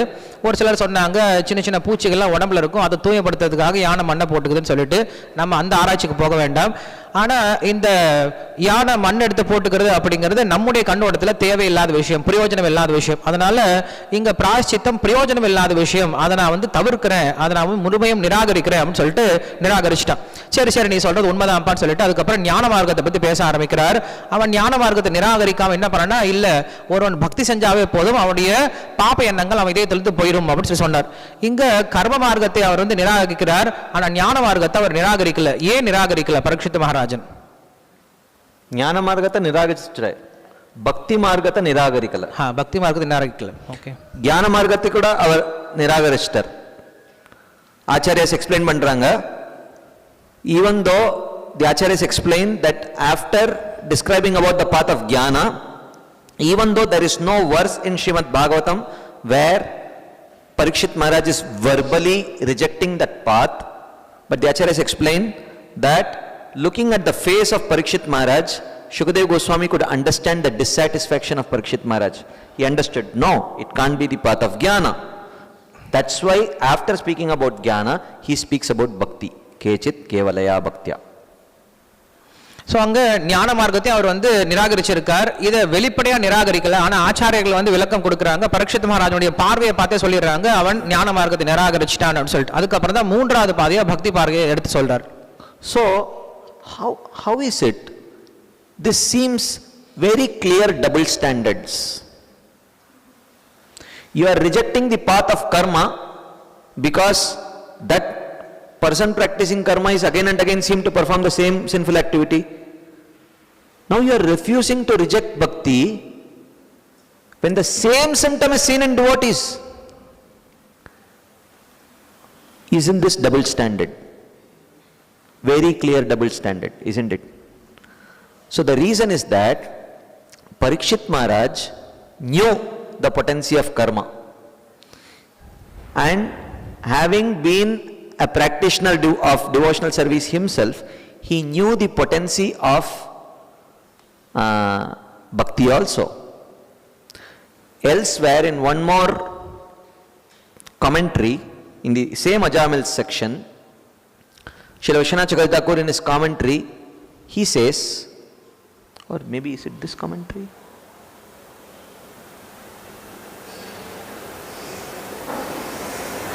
Yeah, so he says that in that commentary, Srila Vishwanath Chakravarti Thakur says that the karmis may, the karmakandis may challenge the devotees. When we commit sinful activities, it is manye kunjara shauchavat. It is like elephant taking bath. When you commit sinful activities, it is like bite of a toothless snake. What is this? Huh? So we will say, when we commit sinful activities also, it is like bite of a toothless snake. So now, Vishwanath Chakravarti Thakur gives an open challenge to them. He says, bring all your Karmakandi scriptures, open all of them, and show one statement in your scriptures where your own scriptures, you will say, if we speak about karma, you will say, you are speaking about karma being a devotee. We will not speak. You speak from your own scriptures. Show one statement in your karma shastras or dharma shastras where it says that prayaschitta removes the desire to commit sin. One. Just one statement. There is absolutely no statement even in their own Karmakandi Shastras, which are allowed to exaggerate, speak in exaggerated terms about the path of karma. They themselves don't claim. But in Bhakti Shastras, this guarantee is replete. Shipram bhavati dharmatma shashvat shantim nigacchati kirata hunandra pulinda pulkasha abira shumbayavanaha kasadaya. So many verses. Again and again and again and again. It is there. And it is seen in practical life also. That gradually over a period of time, anartha nivritti happens. Cheto darpanamarjanam. So Parikshit Maharaj knew. He found it reasonable. He does not decline. So, both based on Pratyaksha Praman and Shabda Praman, Parikshit Maharaj agreed. He did not raise an objection. He did not say, no, I reject bhakti also because manye kunjara shauchavat. இப்போ ஒருத்தர் கேள்வி கேட்கலாம் பூர்வபக்ஷத்தில், sir நீங்கள் சொல்கிறீங்க இந்த மாதிரி பக்தி சேவை செய்கிறதுனால அவன் தூய்மை அடைகிறான்னு சொல்லிட்டு, ஆனால் பக்தி சேவை செஞ்ச பின்னாடியும் அந்த பக்தன் மறுபடியும் தவறு தானே பண்ணுறான், அவன் பாபகரமான காரியங்களை பண்ணுறான். ஸோ ஒரு கர்மகாண்டி வந்து பிராயஷ்சித்தம் செஞ்ச பின்னாடி அவன் பாபகாரியம் மறுபடியும் பண்ணான் அப்படின்னா அது யானை குளியலுக்கு ஒப்பிடுறீங்க. இதே ஒரு பக்தன் பக்தி சேவை செஞ்சுட்டு அவன் தவறான பாபகரமான காரியங்களை செய்யும் பொழுது ஒரு பல்லில்லாத பாம்பு கொத்துறதுக்கு சமமாக கருதுறீங்க. இது வந்து இரட்டை நிலைப்பாடு இல்லையா அப்படின்னு கேள்வி கேட்கலாம். இதற்கு பரீட்சித் மகாராஜன் என்னன்னா, அவனுக்கு கர்மத்தினுடைய பலமும் தெரியும், பக்தியினுடைய பலமும் தெரியும். ரெண்டையும் அவன் ஒப்பிட்டு பார்க்குறான். ஏன்னா கர்மகாண்டிகள் வந்து பேசலாம், எங்களையும் என்ன பண்ணுங்க, இந்த கோஷ்டியில் சேர்த்துக்கோங்களேன், எங்களுக்கும் என்ன பண்ணுங்க, பாம்பு பல்லில்லாத பாம்பு கடிக்கிற மாதிரி சேர்த்துக்கோங்களேன் அப்படின்னு சொல்லி சொன்னோம். அப்படின்னா அதற்கு விஸ்வநாத் சக்கரவர்த்தி தாக்கூர் தன்னுடைய பொருளை சொல்றார், கர்மகாண்டிகளாக நீங்க இருக்க எல்லாரும் என்ன பண்ணுங்க, உங்களுடைய கர்மகாண்ட சாஸ்திரத்தெல்லாம் கொண்டு வாங்க. ஏன்னா நாங்கள் பேசினாதான் நீங்கள் வந்து அதை குறைய நினைப்பீங்க. உங்கள் கர்மகாண்ட சாஸ்திரத்தை சொல்லக்கூடிய கிரந்தங்களே கொண்டு வாங்க, எல்லாத்தையும் ஓப்பன் பண்ணி பாருங்க, எல்லாத்துலேருந்து படிங்க. ஏதாவது ஒரு இடத்துலையாவது ஒரு வாக்கியத்திலாவது நீங்கள் இந்த பிராயஷ்சித்தை செய்யறதுனால அந்த பாபம் செய்யக்கூடிய அந்த ஆசை உங்கள் மனசுலேருந்து விலகிடும் அப்படின்ட்டு ஏதாவது ஒரு வாக்கியம் இருக்கா அப்படின்னு சொல்லுங்கன்னா அவங்க கிட்ட கண்டிப்பாக கிடையாது. ஆனா பக்தி சாஸ்திரத்துல ஒண்ணு கிடையாது, ரெண்டு கிடையாது, அநேகமான வாக்கியங்கள்ல நீ பக்தி சேவை செஞ்ச அப்படின்னா அந்த பாபகரமான எண்ணங்களும் உன்னுடைய இதயத்திலிருந்து போயிடும் அப்படின்ற வாக்கியங்கள் இருக்கிறதுனால இந்த பலத்தினால பரீட்சித் மகாராஜன் பக்தி யோகத்தை நிராகரிக்கல, கர்ம யோகத்தை வந்து கர்ம காண்டத்தையும் ஞான காண்டத்தையும் நிராகரிச்சிட்டான். So here few verses down the line Shukadeva Goswami speaks this verse. Sakrinmana Krishna Padaravindayor Niveshitam Tadgunaragiyairiha Nateyamam Pasha Bhritasta Tadbhathan Swapnepi Pashyanti Hi Chirna Nishkritaha. Yaihi, those persons, Sakrid Manaha Niveshitam, those persons who absorb their mind even once. Krishna Padaravindayoho, in the lotus feet of Krishna. Swapne api, not even when they are awake, but even while in dream. Tad gunaragi, not even a pure mind. That mind may still have some material attraction, but along with that material attraction, they try to absorb their mind in Krishna. Such persons, na pashyanti, they do not see. Yamam pashabhritaha tad batan. Batan, tad batan means the servants of Yamaraj with Yamapash in their hands, they will never have to see. Sakrit mana Krishna Padaravindayor. Even once, if they absorb their mind in Krishna's lotus feet, even in dreams.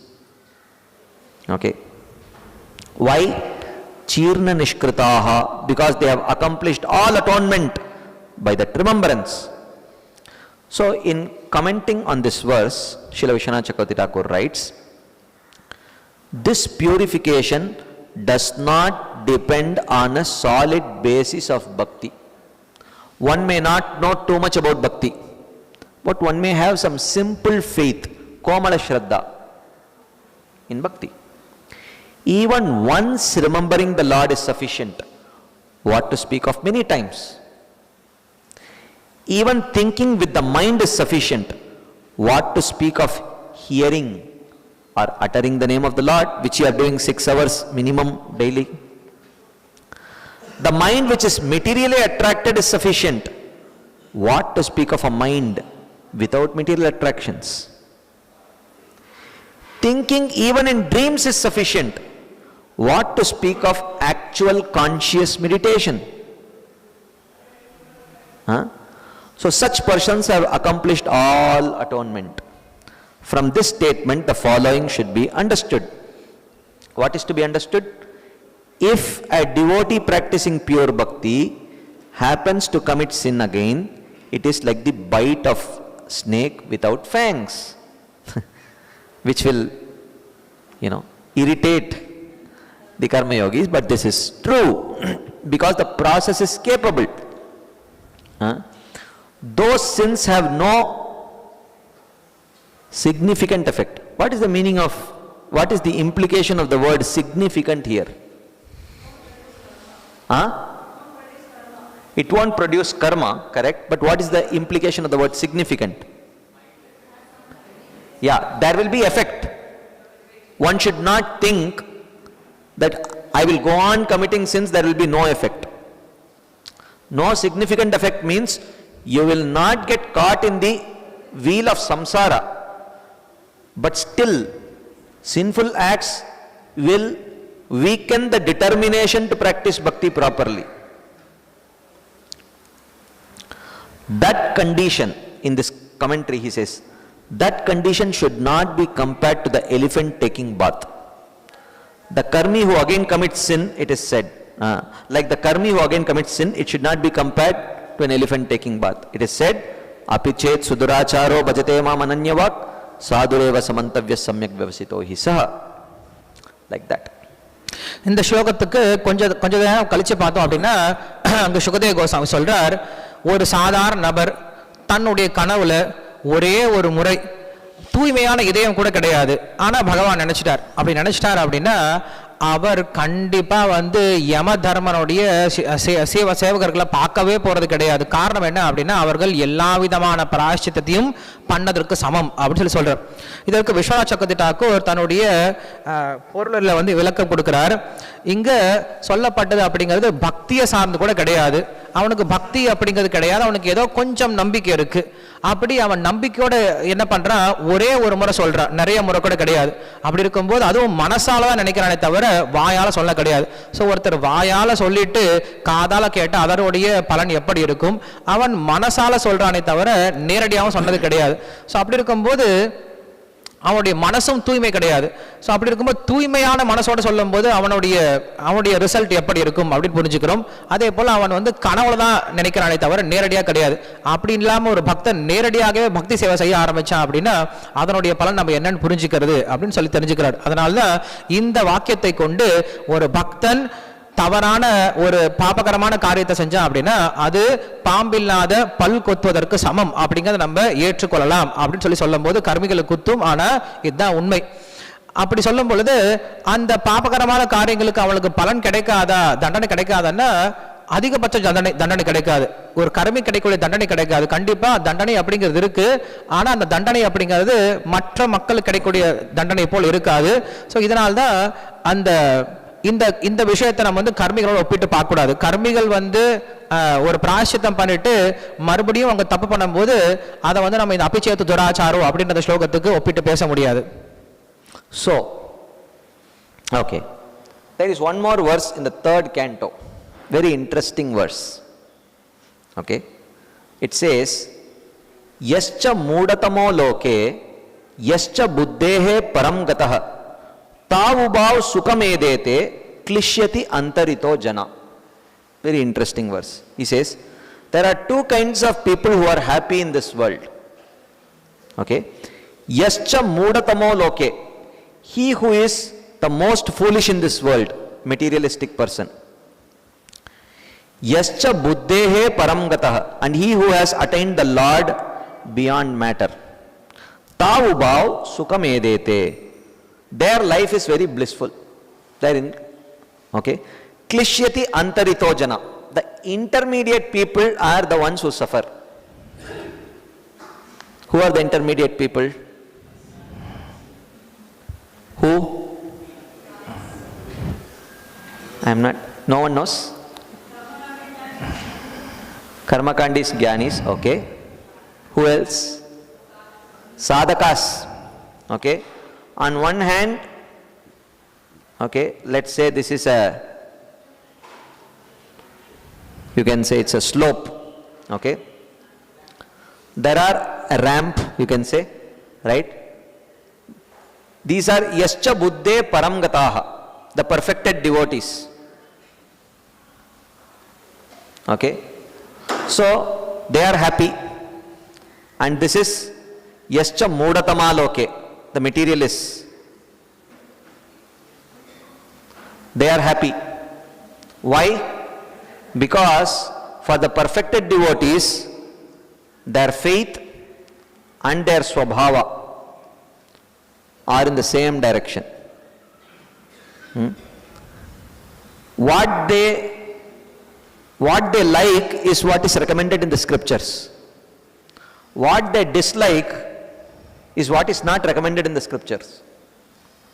Very good. So whatever they like they can do.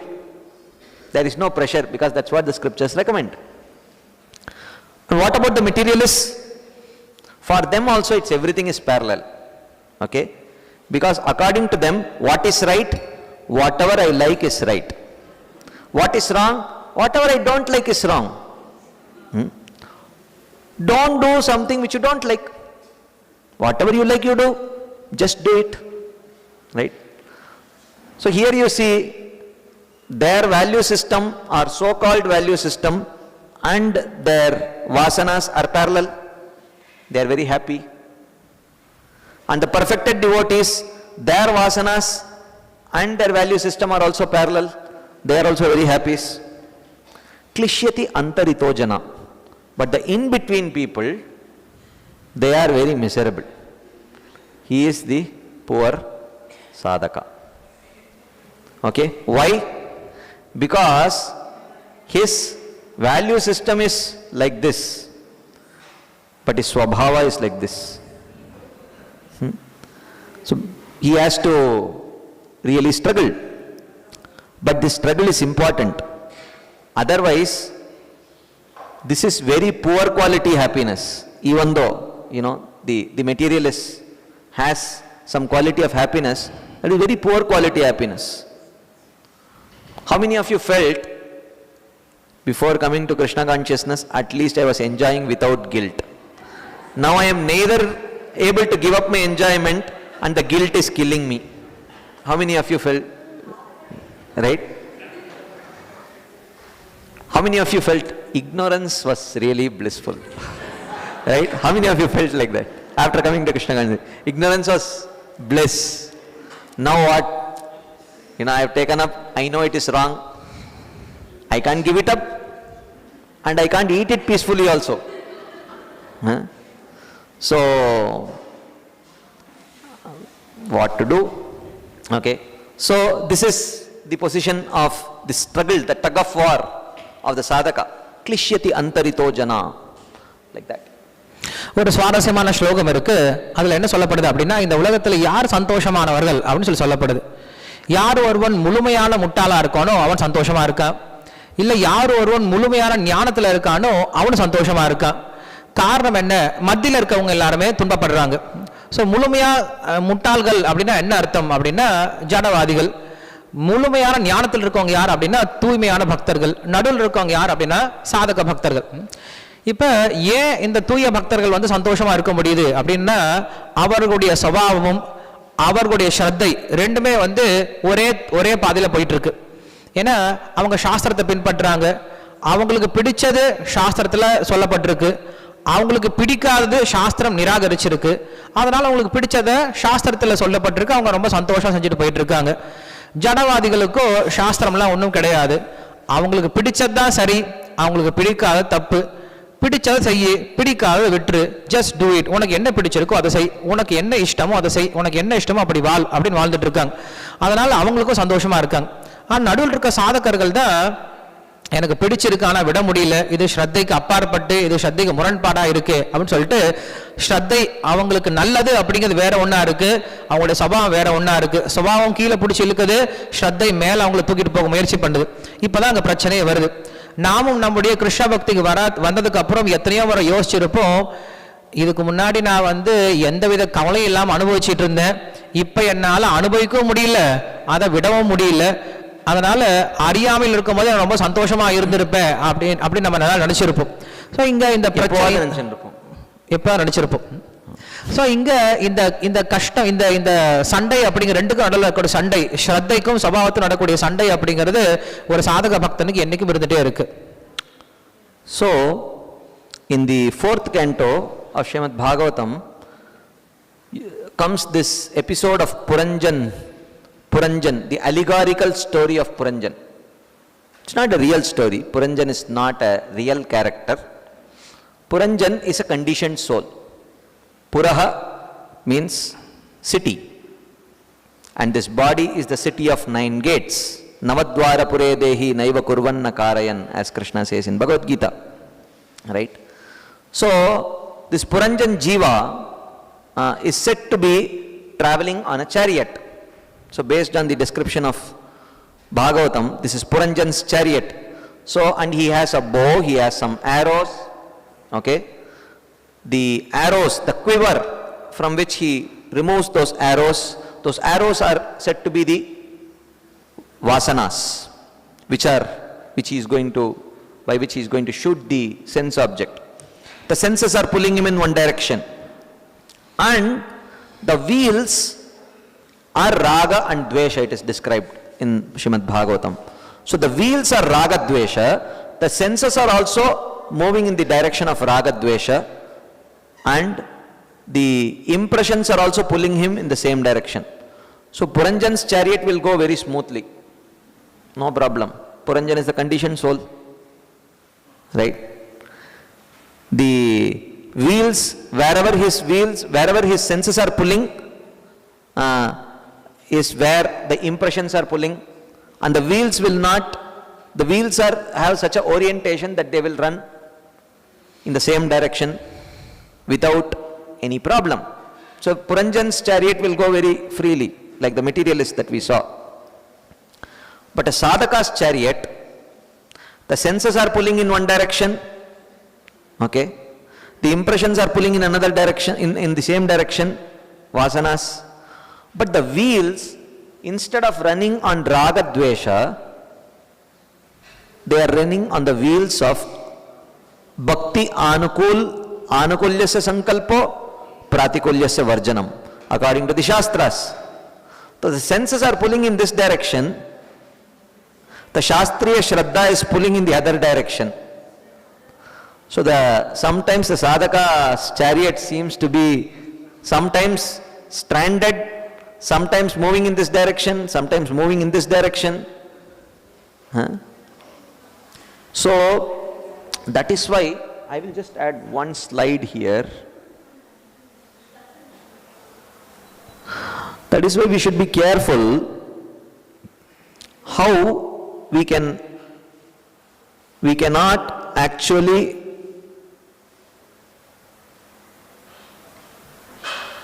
the action of a sadhaka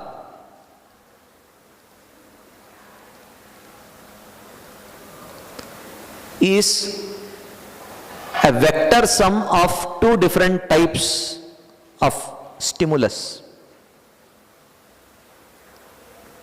How many of you know very basic vector algebra? Please raise your hands. Very basic. Little bit, okay? So I will give an example, at least some of you know. When I show you, you may still know, okay? So you see, this is vector A, this is vector B, okay?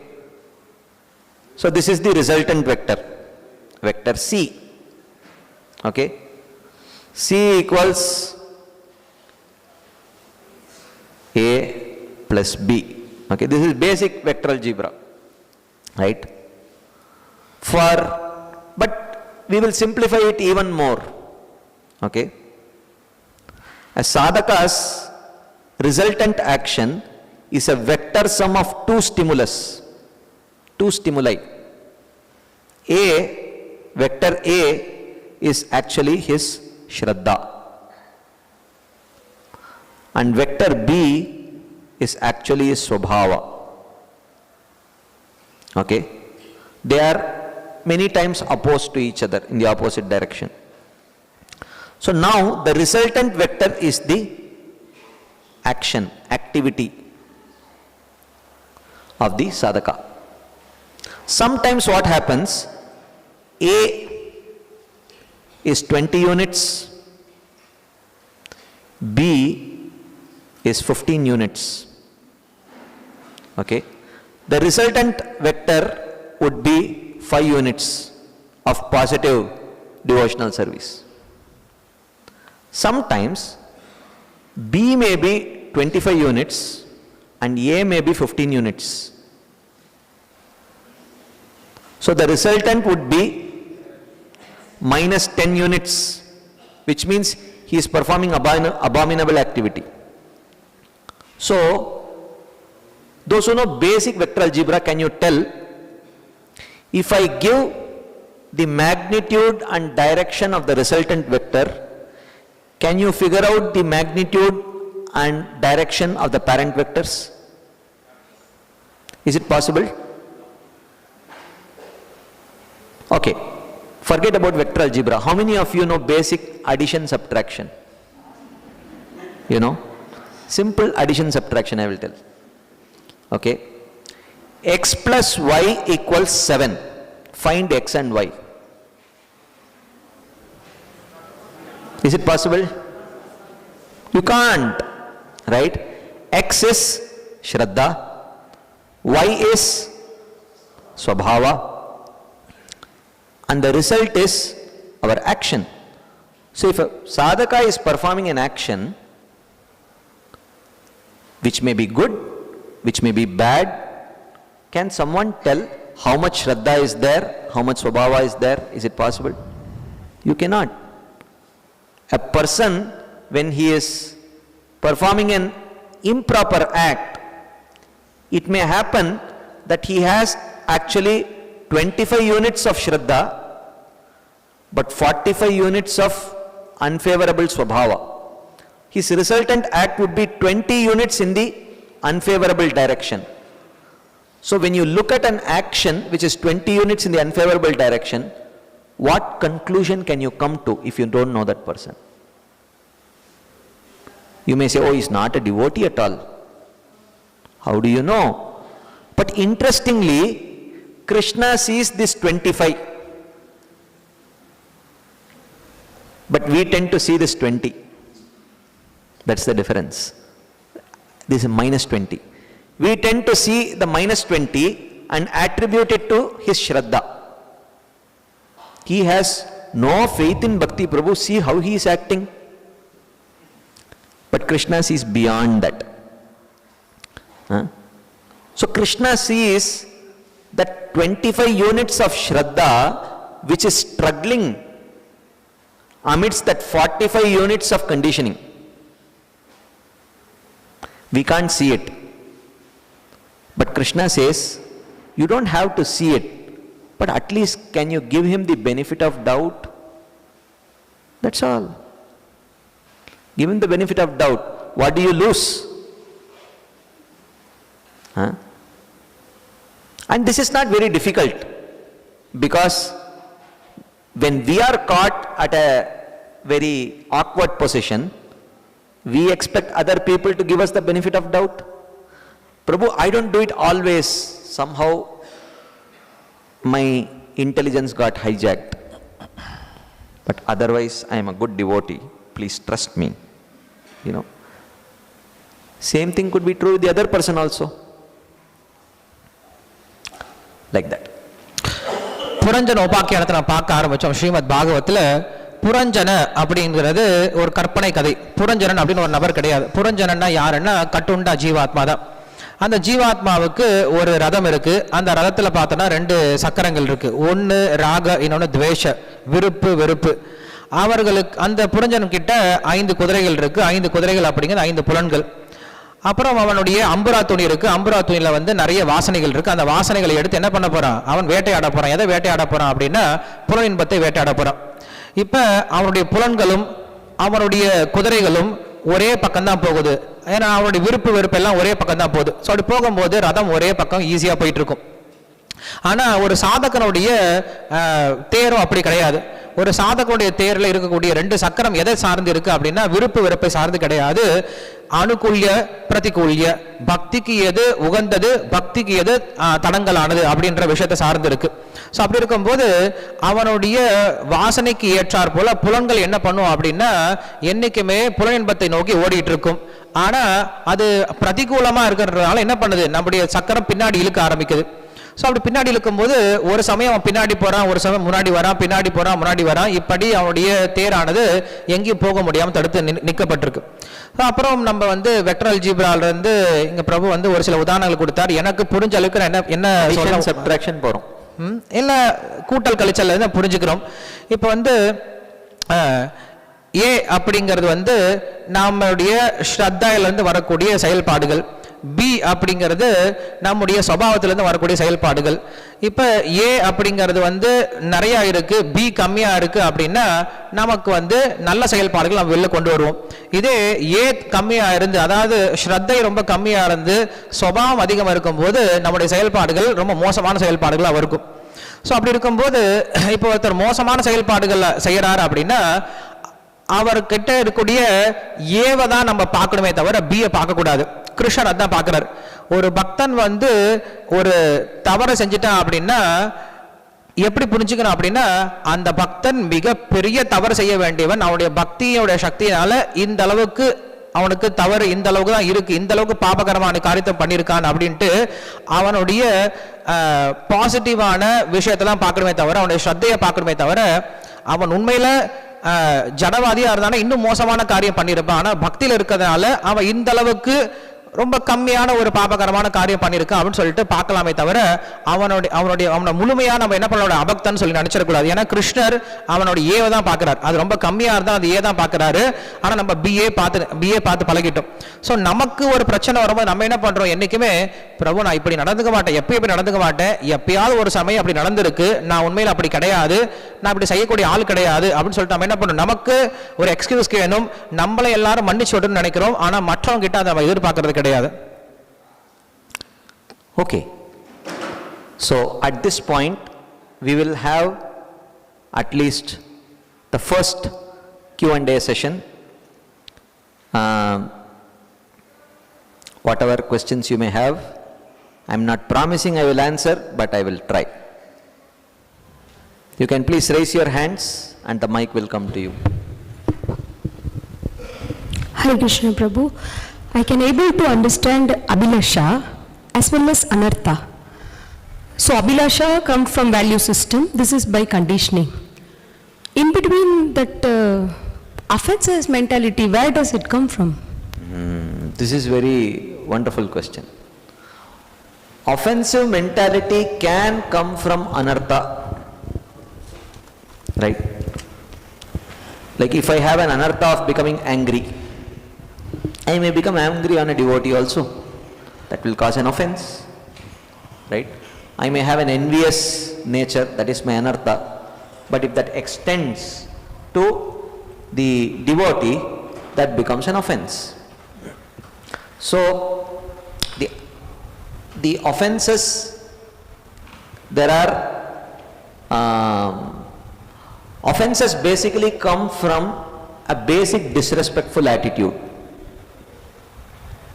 So when we have a generic disrespectful attitude, it extends to the devotees also. So,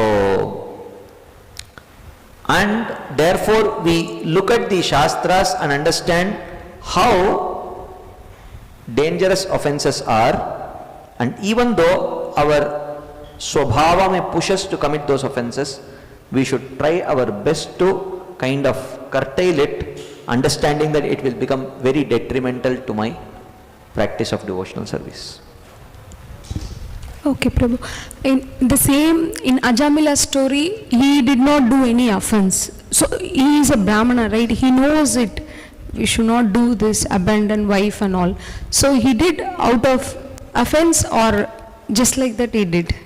He did because he got really carried away by the sinful vasanas. The sinful impressions really pushed him to, behave in that way. Okay. Thank you, Prabhu. Hare Krishna. Hare Krishna, Prabhuji. It's regarding... Go ahead. Yeah, it's regarding free will that we discussed. Today we started with if one has a seed of karma, jnana, yoga or bhakti, then he can exercise his free will. Yeah. If not, no. So my first question is, the choice of choosing our vasanas or the scriptural injunction, is that choice of free will? Yeah, that's what is free will. That is also free will. So Choosing scriptures over sense gratification is exercising free will. okay. Choosing sense gratification over scriptures is inability to exercise one's free will. Okay. Okay. So, another question. So what we often call as misuse of our free will is actually inability to exercise our free will due to the force of the vasanas. It's not misuse, but the word misuse should be understood in this way. That I know this is correct, but due to the force of that vasana, even though I know it is correct, but I am not able to hold myself off. So what oftentimes we discuss as misuse of free will is actually inability to exercise one's free will. That's what it is. So, can we take it as using our free will? We cannot do anything wrong. We have to choose the right thing with our free will. That is how the free will is defined. Okay. Another question. If a person... Because you don't need free will to just engage in sense gratification. That is our default thing. So the free will is defined as choosing the scriptural injunctions over our natural swabhava. Okay, Prabhu. And if somebody is not following the Vedic scriptures at all, Yeah. he has a belief system or a religion or a faith he follows, or just part of some kind of civilized society. Some kind of civilized society. So okay? he has a conception of what is right and what is wrong. So that choice also he may do against his vasanas. So is that free will or not? Very good. This is a very good point. I thought someone would ask, but good it came up. Actually, we also follow traffic rules. Even though maybe we are feeling very hungry, or we may be going to a party and the red light stops us, even though we want to just speed, but we follow it. So are we exercising our free will? In one sense we are, but in another sense, actually even that value system is, actually that kind of value system is also triggered by the modes only. Because stopping at red light is, I don't want to suffer paying the fine. Okay? So you are following the traffic rules because I don't want to suffer paying the fine, even though I want to go and enjoy. So that following of that value system is also, all materialistic value systems are also influenced by the modes. So ultimately if you see, that's how we get attracted to different value systems. Someone says, drinking is wrong, drinking alcohol is wrong. Someone else may say, limited drinking of alcohol before going to bed is right, over drinking is wrong. Someone else may say, how much ever I drink, as long as I do it inside my house, it is right. If I do it in public property, it is wrong. Someone may say, I am paying taxes, and through those taxes the public, the people sweeper and others, they are being paid. Everything is covered, even if I may drink and vomit outside, nothing wrong. Someone may say like that, right? So, depending on how powerfully the modes are acting, they will have an acceptance of right and wrong. So that value system is also influenced by the modes. So in one sense it seems like a value system and you can see like an exercising of free will. In reality, it is not Shraddha against Swabhava, it is actually Swabhava of enjoyment against Swabhava of not wanting to suffer. It is actually a tug of war between the two. One side says, I want to enjoy, another side says, not at the cost of suffering. And not at the cost of suffering looks like a value system. But it's just Swabhava in disguise of a value system, that's all. Prabhu, let me clarify for my understanding. Say I am born in a Brahmin family. And my parents for generations I am a vegetarian, and then they are vegetarian and they don't take intoxication like that. My nature, if maybe my friends tempt me, so I want to take non-veg or take intoxication, but because I have a value of obedience, I don't take that. Correct. So it is not my modes which is influencing, it is just, according to my mode I would like to enjoy, but because of my obedience I don't. So that's a very fair point. Again, not every child wants to be obedient to his parents. Some children want to be rebellious. Whatever my parents say, I will do exactly opposite. Right? So, in one sense, someone who is influenced by sattva may want to be obedient. Someone who is influenced by tamas may want to outright rebel. Right? So, I agree it is good. It is more like a sattvic conditioning that, you have to follow your parents.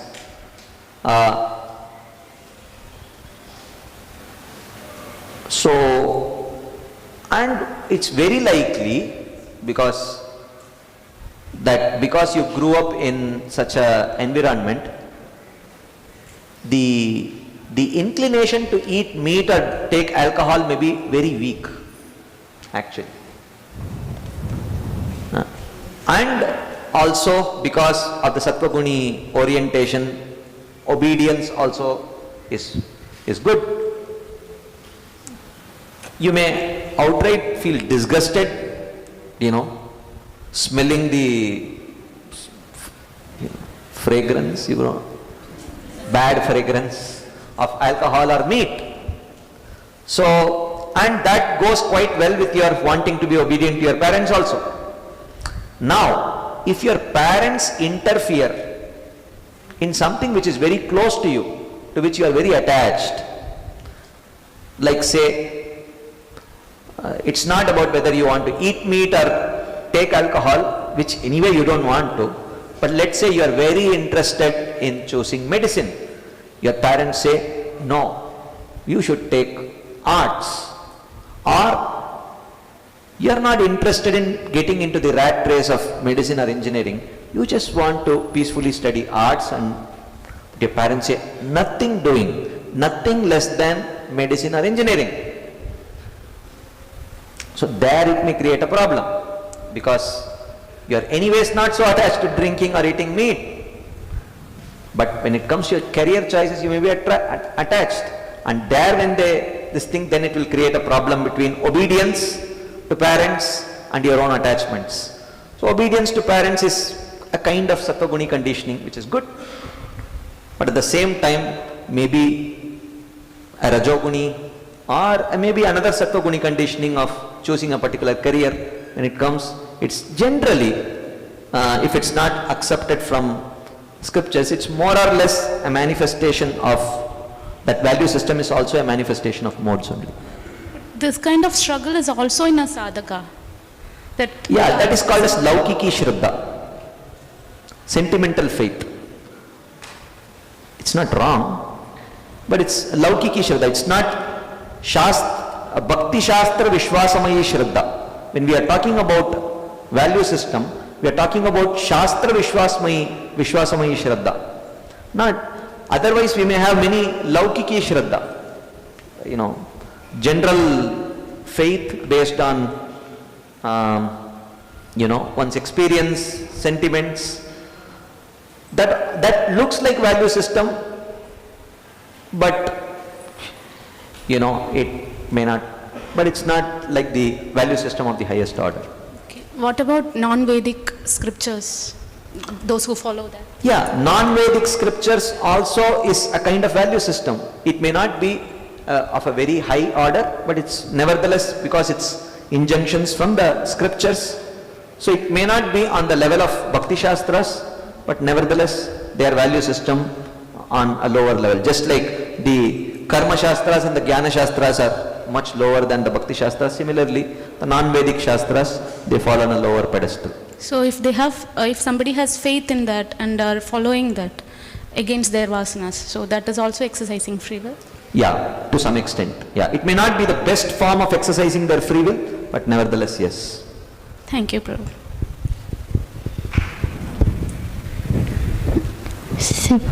Hare Krishna Prabhuji, if someone is not so offensive, but he's having the disrespect or anger in himself due to the swabhavik nature, how to overcome that and what's the solution? Okay, if someone has anger and other such anarthas, How to overcome that? By sincerely practicing bhakti. While dealing with devotee also, Yeah, that he has comes to be no. careful. He has to be careful. You may say, we cannot make an excuse telling that, oh, it's my anartha anyways, so, I should be excused. We cannot say like that. Because even in the material world, if you see, when we are traveling in a flight, the flight attendants who come, they will always smile at you. They will be always very courteous. They will be always very helpful. Even though you may be discourteous, disrespectful, they will not retaliate. That does not mean they are all very sattva-guni. Inside they may be seething with anger. But they can't afford to express their anger because they know what is at stake. Their job is at stake. Their source of livelihood is at stake. So they will not respond.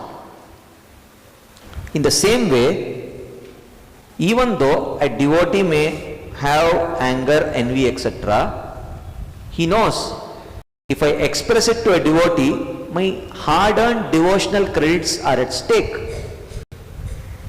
So he chooses not to respond. So that is where Krishna says that indriyasyarte ragadvesho vyavastitau tayor navashamachet tauhyasya paripantino. Yes, I know this raga and dvesha, kama, krodha, etc. are very strong, but because the Shastras are forbidden it, therefore try to take strength from the Shastric injunctions and try to not indulge in it. Like that. So we have to understand, yes, I may feel angry, but I will lose my devotion, devotional credits. So I try to restrain myself like that. Thank you, Prabhuji. Should I translate everything? முதல்ல மாதாஜி வந்து என்ன கேள்வி கேட்டாங்க, எனக்கு ஸ்ரத்தை அப்படின்னா புரியுது, எனக்கு அனர்த்தம் அப்படின்னா புரியுது, இதுல அபராதம் அப்படிங்கிறது எங்க வந்து சேர்ந்துருக்கு அப்படின்னு கேட்டாங்க. அபராதம் அப்படிங்கிறது நம்முடைய சுபாவத்துல நம்ம கோபம் இருக்கலாம், இல்ல பொறாமை இருக்கலாம், அது எப்ப பக்தர்கிட்ட போய் சேருது அது அபராதம் வருது, அது நம்முடைய பக்தியை வந்து குலைக்கக்கூடியதா இருக்கு. அதனால அதில் நம்ம ரொம்ப கவனமா இருக்கணும் அப்படின்னு சொல்லி சொன்னாரு. அடுத்த மாதாஜி என்ன கேள்வி கேட்டாங்க அப்படின்னா, இப்ப நம்ம ஃப்ரீ வில் அப்படிங்கிற விஷயத்தை பத்தி பேசிட்டு இருந்தோம். ஸோ இந்த ஃப்ரீ வில்லை பத்தி பேசும் பொழுது இப்ப வெளியில் இருக்கக்கூடிய மக்களுக்கும் என்ன இருக்காங்க அப்படின்னா, அவங்களும் வந்து ஒரு சில சமயம் நல்ல மக்களை போல இருக்காங்க, அவங்களுக்குன்னு ஒரு சில கோட்பாடுகள் இருக்கு, அந்த கோட்பாடுகளை பின்பற்ற ஆரம்பிக்கிறாங்க. ஸோ அப்படி பின்பற்றும் பொழுது அதை நம்ம சாஸ்திரத்தை பின்பற்றல, ஆனா அவங்களுக்குன்னு ஒரு சில நல்ல கோட்பாடுகள் இருக்கு, அதை அவங்க ஃப்ரீ வில்ல வந்து ஆக்சஸ் பண்றதுக்கு சமமா அப்படின்னு கேட்டார். அதுக்கு முன்னாடி கேட்ட முதல் கேள்வி என்ன அப்படின்னா, இப்ப வந்து சாஸ்திரத்துல இது தப்புன்னு சொல்லப்பட்டிருக்கு, ஆனா என்னுடைய ஆசை இதுவா இருக்கு, அப்ப நான் சாஸ்திரத்தை சூஸ் பண்ணேன் அப்படின்னா அது என்னுடைய ஃப்ரீ வில் ஆக்சஸ் பண்றது அப்படின்னு கேட்டா, அதுதான் ஃப்ரீ வில்னுடைய வரையறை. அதுதான் நம்முடைய சுபாவத்திற்கு எதிராக சாஸ்திரத்துக்கு எது நல்லன்னு சொல்லப்பட்டிருக்கோ அதை பயிற்சி பண்ணோம் அப்படின்னா அதுதான் ஃப்ரீ வில் ஆக்சஸ் பண்றது அப்படின்னு சொல்லி சொன்னாரு. ரெண்டாவது கேள்வி, இப்ப மக்கள் ஒரு சிலர் வந்து சாஸ்திரத்தை பின்பற்றாம அவங்களுக்குன்னு ஒரு சில நல்ல கோட்பாடுகள் வச்சிருக்காங்க, அப்ப அது ஃப்ரீ வில் ஆக்சஸ் பண்ற மாதிரியா அப்படின்னு சொல்லி கேள்வி கேட்டாங்க. அது வந்து பாபகரமான காரியம் இல்லாம இருக்கலாம் அப்படின்னு சொல்லி கேள்வி கேட்டாங்க. அதுக்கு பிறகு வந்து பதில் சொன்னாரு, இப்போ வந்து டிராஃபிக் சிக்னல் இருக்கு, ரெட் சிக்னல் இருக்கு, ஒரு சிலர் ரொம்ப வேகமாக போயிட்டு இருக்காங்க, அந்த டிராஃபிக் சிக்னல் நம்ம நிற்கிறோம், ரெட் சிக்னல் வரும்போது நிற்கிறோம். ஸோ அதை நிற்கிறோம் அப்படின்னா அங்கே நம்ம சரியான காரியத்தை பண்றோம் அப்படின்னா நம்ம அந்த ஃப்ரீ வில் ஆக்சஸ் பண்ணிட்டு நம்ம சரியான காரியத்தை பண்றோமா அப்படின்னு கேட்கும் பொழுது கிடையாது. ஏன்னா அங்கே நம்ம என்ன பண்றோம் அப்படின்னா நம்முடைய ஃப்ரீ வில் ஆனது சாஸ்திரத்தை அடிப்படையாக கொண்டு கிடையாது, நம்முடைய முக்குணத்தை அடிப்படையாக கொண்டு இருக்கு.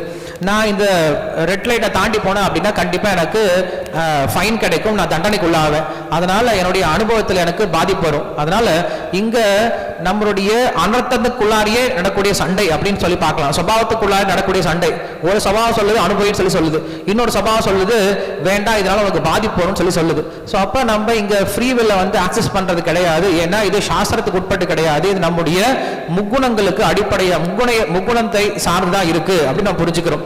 ஸோ அதுக்கப்புறம் நான் வந்து ஒரு பிராமண குடும்பத்தில் பிறந்திருக்கேன், எனக்கு வந்து மாமிசம் சாப்பிடக்கூடாது, இது குடிப்பழக்கம் இருக்கக்கூடாது எங்க அப்பா அம்மா சொல்லியிருக்காங்க, ஆனா நண்பர்களோட சேரும்போது எனக்கு அதை செய்யணும் அப்படின்னு ஆசை இருக்கு. ஸோ அப்படி செய்யணும்னு ஆசை இருக்கும்போது அதை நான் என்னுடைய குடும்ப சூழ்நிலையால் அதை பின்பற்றாமல் இருக்கேன், அப்போ நான் வந்து அந்த ஃப்ரீ வில் ஆக்சஸ் பண்ணுறதுக்கு சமமா அப்படின்னு கேட்கும் பொழுது, ஒரு குழந்தையானவன் எப்பயுமே அப்பா அம்மா சொல்கிற பட்சம் கேட்கணும் அப்படிங்கிறது கிடையாது. தனக்கு உண்மையில இஷ்டம் கிடையாது. உண்மையில அந்த பிராமண குடும்பத்தில் பிறக்கும்போது அவங்களுக்கு இயற்கையாகவே அந்த அந்த கெட்ட விஷயங்கள் மேல வாசனை இருக்காது. பட் இருந்தாலும் ஏதோ ஒரு தற்காலிக ஈர்ப்புனால அவங்க என்ன பண்றாங்க, அதை செய்யணும் அப்படின்னு ஆசைப்படுறாங்க. இதே அவங்களுக்கு ரொம்ப பிடிச்ச விஷயமான கல்வி அப்படின்னு சொல்லி வரும்போது அவங்க அப்பாவை சொன்னாங்க, கண்டிப்பா அவங்களுக்கு அதை வந்து அவங்க செய்யணும் அப்படின்ற ஆசை கிடையாது. ஸோ இங்க புரிஞ்சுக்க வேண்டிய விஷயம் என்ன அப்படின்னா, ஃப்ரீ வில் அப்படிங்கிறது சாஸ்திரத்தை அடிப்படையாக கொண்டிருக்குமே தவிர அது முக்குணங்களை அடிப்படையாக கொண்டிருக்கு அப்படின்னா அது நம்மளை தூய்மைப்படுத்தாது அப்படின்ற விஷயத்தை பார்க்கிறோம். மூன்றாவது மாதாஜி வந்து என்ன கேள்வி கேட்டாங்க அப்படின்னா, பிரபு எங்க கிட்ட வந்து கோபம் இருக்கு, காமம் இருக்கு, இதுல இருந்து எப்படி வெளியில வருது, இது பக்தல் கிட்ட எப்படி கொண்டு போகாம இருக்கிறது அப்படின்னு சொல்லி கேள்வி கேட்டாங்க. ரொம்ப ஜாக்கிரதையா இருக்கும், நம்மளோட தொடர்ந்து பயிற்சியினால தூய்மை அடைய முடியும்.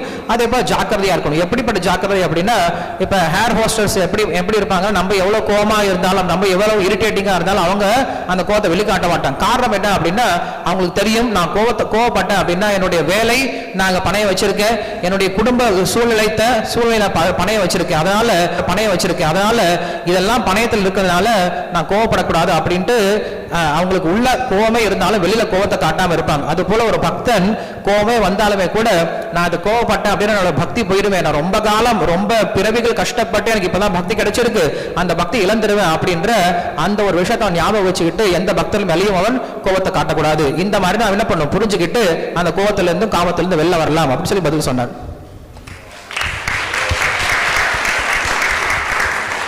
Okay. Yes, Prabhu. Hare Krishna, Prabhu. So, for my better understanding, so the free will always has to play to move towards the sadhana level and reduce the influence of the other influences of the previous life, anarthas. So, after coming to Krishna consciousness, I came to know that we are not the body, we are the soul, and inside the soul we have a super soul in the form of Krishna who is residing inside my heart. So where does the will actually reside, the free will? Is it the mind, the intelligence, or the body? So how do I play?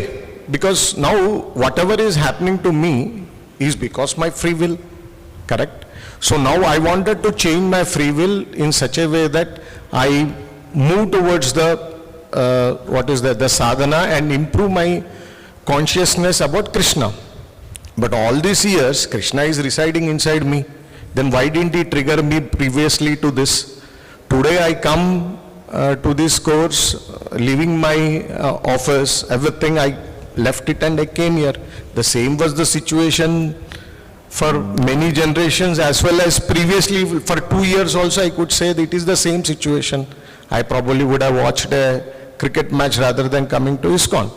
So my question is, so what actually happens to an individual which stops this kind of realization? Because Krishna is residing inside me, I am convinced. Yeah. I am also convinced that sadhana has to improve. That is also convinced. Where did this conviction come from? Why didn't it come to me 2 years back? Why did I waste all these years watching cricket, playing football, whatever it is? Why did Krishna waste 50 years of my life? And only in the last 2 years, why is it that I am trying to see through my value system? Yes. Why didn't Krishna, who is situated in my heart as super soul, why didn't he push me in the right direction in the first 50 years? Yes. And even now, after knowing this, again as an individual, I have to use my will. Krishna will support me, back me, Prabhus will help me, Gurus, Acharyas will support me, scriptures will guide me.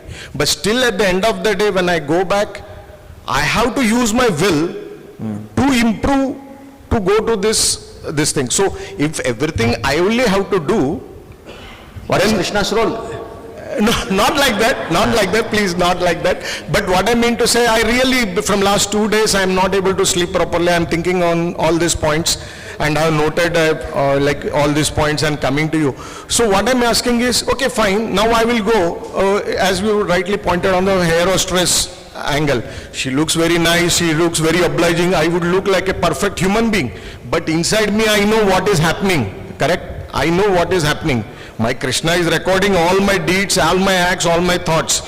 So my question is, if everything is free will, first where it is located? Is it in the mind? It is in the intellect? Or it is in the soul? or the super soul itself is my free will. Okay, I understood your question. Thank you, Prabhuji. So I will summarize this question. The question is, where is free will? Simple. Is it in the mind? Is it in the soul? Is it in the intelligence? Where? That is the first question. The second question is, Krishna is situated as a super soul in my heart for 50 years. Why hasn't Krishna in all these 50 years pushed me in the right direction? Why did he push me to watch cricket? Why did he push me to do so many other things? Why only in this last 2 years? This is the question. Both are very foundational questions. One question was asked yesterday and I had answered. For a conditioned soul sadhakas like us, free will is coming from the soul expressed through the intelligence.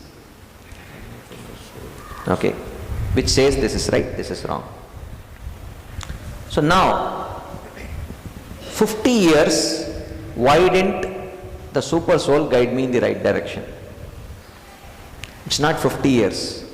50 years plus millions of lifetimes, the super soul has not guided. Why? Because Krishna has created a system.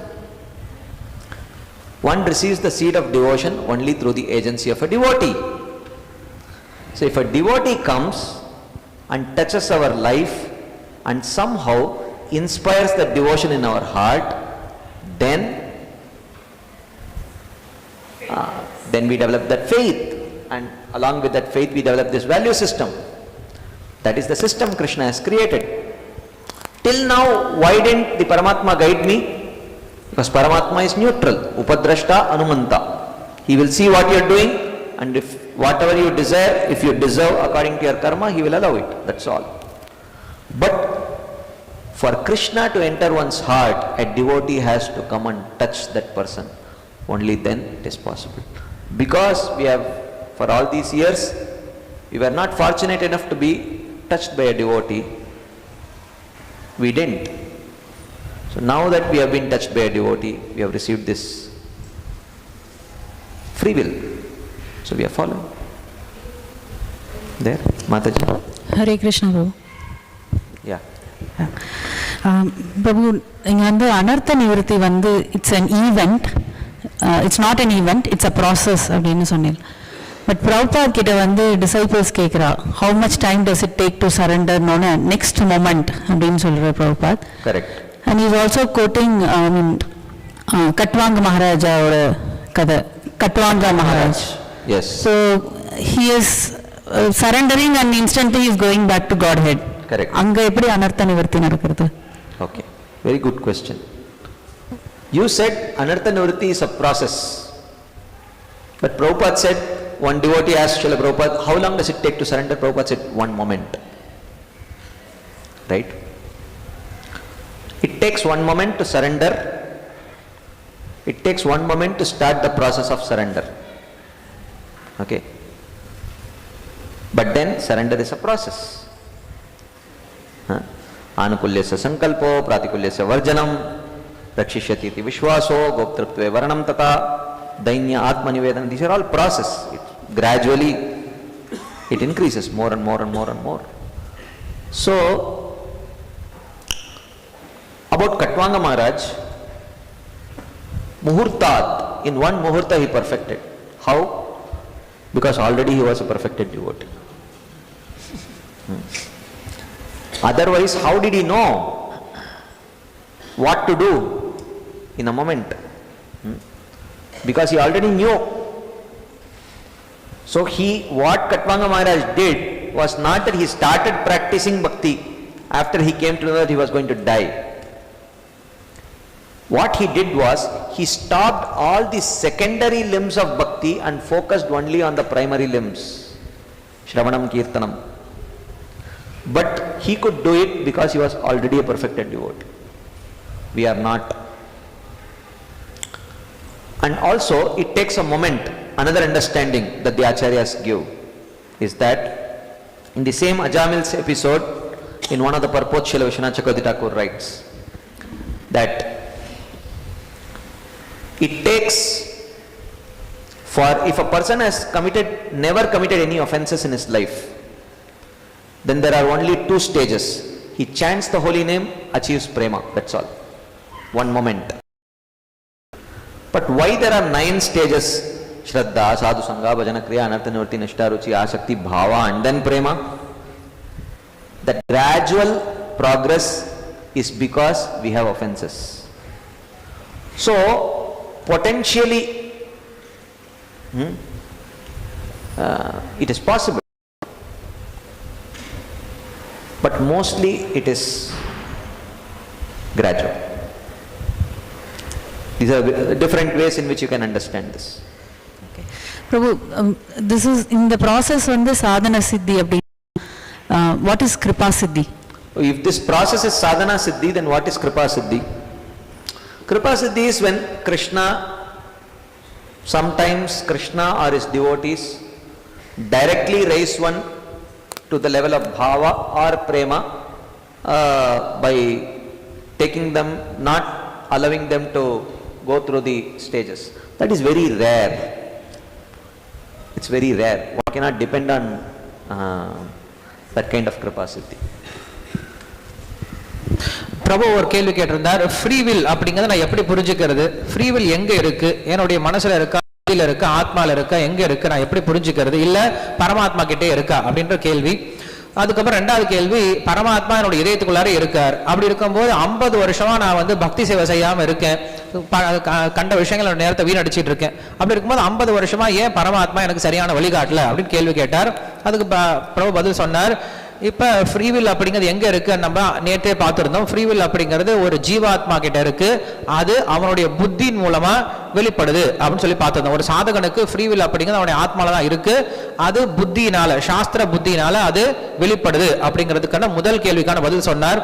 ரெண்டாவது கேள்விக்கு 50 வருஷம் ஏன் பரமாத்மா எனக்கு உதவி பண்ணவே இல்லை? 50 வருஷம் மட்டும் கிடையாது, 50 பிளஸ் பல கோடி ஜென்மங்கள் பரமாத்மா எனக்கு உதவி பண்ணவே இல்லை. என்ன காரணம் அப்படின்னா, பகவான் வச்சிருக்க வழிமுறை எப்படி, நாம எப்ப, அதாவது ஒரு பக்தன் எப்ப நம்மளை வந்து தொடராரோ, ஒரு பக்தனுடைய கருவை நம்மளுக்கு எப்ப கிடைக்குதோ அப்பதான் பகவான் நம்மளுக்கு வழிகாட்ட ஆரம்பிக்கிறார். அப்படி இல்லைன்னா வெறும் பரமாத்மாவா நாம் செய்யக்கூடிய காரியங்கள் எல்லாத்தையும் அவர் கவனிச்சுட்டு தான் இருக்கார். ஏதோ ஒரு காரணத்தினால் நம்மளுக்கு அந்த பக்தனுடைய கருணை கிடைக்காதனால, நம்மளுக்கு அந்த பக்தின்ற விதை கிடைக்காதனால நம்மளுக்கு இத்தனை காலம் கிடைக்காம இருந்திருக்கு. இப்ப நம்மளுக்கு கிடைச்சிருக்கு, அந்த பக்தனுடைய சங்கத்தினால நமக்கு இப்ப அந்த பக்தின்ற விதை கிடைச்சிருக்கு. இப்ப பரமாத்மா நம்மளுடைய இதயத்திலிருந்து உதவி பண்ண ஆரம்பிக்கிறார் அப்படின்ற பதில சொன்னார். அதுக்கப்புறம் மாதாஜி இப்ப அடுத்து வந்து கேள்வி கேட்க ஆரம்பிச்சாங்க. What was your question? You have forgot. நீங்க என்ன கேள்வி கேட்டீங்க ஃபர்ஸ்ட்? அனர்த்த நிவர்த்தி. இப்ப அனர்த்த நிவர்த்தி அப்படிங்கிறது ஒரு வழிமுறை கிடையாது, ஒரு நிகழ்ச்சி கிடையாது, ஒரு வழிமுறைன்னு சொல்லி சொன்னீங்க. ஆனா ஸ்ரீல பிரபுபாதா சொன்னார், ஒரு பக்தர் கேள்வி கேட்கிறார், ஒருவர் தூய்மை அடைவதற்கு எவ்வளவு நேரம் ஆகும் அப்படின்னா ஒரு க்ஷணம் போதுமானது அப்படின்னு சொல்லி சொல்றார். ஸோ அப்படி இருக்கும்போது ஒரு க்ஷணம் அப்படிங்கிறது நம்ம எப்படி புரிஞ்சுக்கிறது? ரெண்டாவது, கட்வாங்க மகாராஜன் ஒரு முகூர்த்த காலத்தில் எப்படி தூய்மை அடைஞ்சார் அப்படின்னு கேள்வி கேட்டாங்க. ஸோ முதல்ல அனர்த்த நிவர்த்தி அப்படிங்கிறது ஒருவன் தூய்மை அடைகிறான் அப்படின்னா அது நிகழ்ச்சி கிடையாது, அது வழிமுறை அப்படின்னு சொல்லி சொன்னா என்ன அர்த்தம்னா, அவன் சரணாகதி அடைவதற்கு ஒரு க்ஷணம் போதுமானது. அந்த சரணாகதி அடைஞ்ச பின்னாடி அந்த சரணாகதியை பயிற்சி பண்ணும் இல்லையா, அதற்கு நீண்ட காலம் எடுக்கும். ஆணுக்குள் சங்கல்பா, பிராதிகுல்ய வஜனம் சொல்லிட்டு 6 கோட்பாடுகள் சொல்லப்பட்டிருக்கு. அதனால அந்த சரணாகதியை பயிற்சி செய்வதற்கு, அந்த சரணாகதியை காட்டுவதற்கு அவனுக்கு நேரம் எடுக்கும் அப்படிங்கறத நான் புரிஞ்சுக்கிறோம். ரெண்டாவது, கட்டுவாங்க மகாராஜன் அவன் ஒரு முருகத்தத்துல வந்து முக்தி பெற்றான் அப்படின்னா அதற்கு காரணம் என்னது? அவனுக்கு ஏற்கனவே ஞானம் இருந்திருக்கு. நான் இறுதி காட்டத்துல என்ன செய்யணும் அப்படின்ற ஞானம் இருந்ததுனால, அவன் ஏற்கனவே பக்குவமான பக்தனா இருந்ததுனால அவனால உடனே அந்த பக்தியை தூய பக்தியை பயிற்சி செய்ய முடியுது. அவன் என்ன பண்ணான்னா, 2ஆம் தரமான பக்தி விஷயத்தை விட்டு முதல் தரமான பக்தியை செஞ்சு உடனே என்ன பண்ண முடிஞ்சதுன்னா அவனால மோட்சம் போக முடிஞ்சது. அதனால பொதுவா வந்து இது நம்ம புரிஞ்சுக்கிறது என்ன அப்படின்னா உடனே நடக்கும் அப்படின்ட்டு தான். ஆனா இது வழிமுறை, இது கொஞ்சம் கொஞ்சமா தான் என்ன நேரம் எடுத்து செய்யக்கூடியது அப்படின்னு புரிஞ்சுக்கிறோம். அப்ப கிருபா சித்தினா என்ன, சாதன சித்தினா என்ன? சாதனையினால் நம்ம பகவான் அடைகிறது சாதன சித்தி. கிருபா சித்தி அப்படிங்கிறது பகவானோ இல்ல அவருடைய பக்தர்களோ ஒருத்தனை இம்மீடியட்டா, ஒருத்தனை உடனே என்ன பண்றாரு அப்படின்னா பிரேமை இல்ல பாவநிலை கொண்டு வந்து அவனை தூய்மைப்படுத்துறது அப்படின்னு புரிஞ்சுக்கிறோம். அதனால இது பொதுவா நடக்கிறது கிடையாது, பொதுவா நடக்கக்கூடியது அப்படிங்கிறது சாதன சித்தி அப்படிங்கிற விஷயத்தை புரிஞ்சுக்கலாம். Okay, so now I will cover little more portion and then we will have one more final Q&A session. Okay, so Let us see some proofs from the Acharyas, what they have written about this. We are going to read from this book, Shuddha Bhakti Chintamani by Srila Shivaram Swami Maharaj. Some Vartamana Acharya's writings we will take. Okay? I will read this slide and you can share your thoughts. Okay? So this is Shivaram Swami Maharaj in the 26th chapter of Shuddha Bhakti Chintamani, where he is talking about unsteady worship of the name, Anishtita Nama Bhajan. Okay? So here he writes, however, devotees who try their best to perfect their sadhana and to serve the mission, but who are handicapped by their own conditioned nature, can legitimately expect Krishna's kindness. I will read the statement again. However, devotees who try their best to perfect their sadhana and to serve the mission, but are handicapped by their own conditioned nature, can legitimately expect Krishna's kindness. Which verse exemplifies this?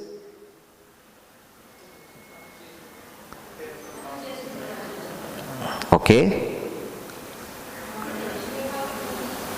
Kshipram bhavati dharmatma shashvat shantim nigacchati api chet suduracharo. Right? Soft-hearted Krishna is sympathetic to the plight of his devotees in Kali Yuga. Thus, if for reasons other than their neglecting the process, they cannot complete their Krishna consciousness, they will receive Lord Chaitanya's gift of love, and Srila Prabhupada's promise of deliverance will certainly be fulfilled. Therefore, devotees must practice the limbs of devotion such as controlling the mind, studying the books, perfecting their japa, and remembering Krishna. Okay, anyone would like to share a comment on this slide?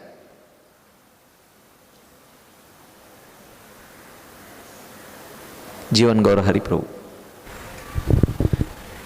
One can legitimately expect Krishna's kindness. Legitimately, Krishna is like a spiritual father, and for a spiritual son, we can expect that. Yeah. Yes. Thank you, Prabhu. Kalanidhi Prabhu.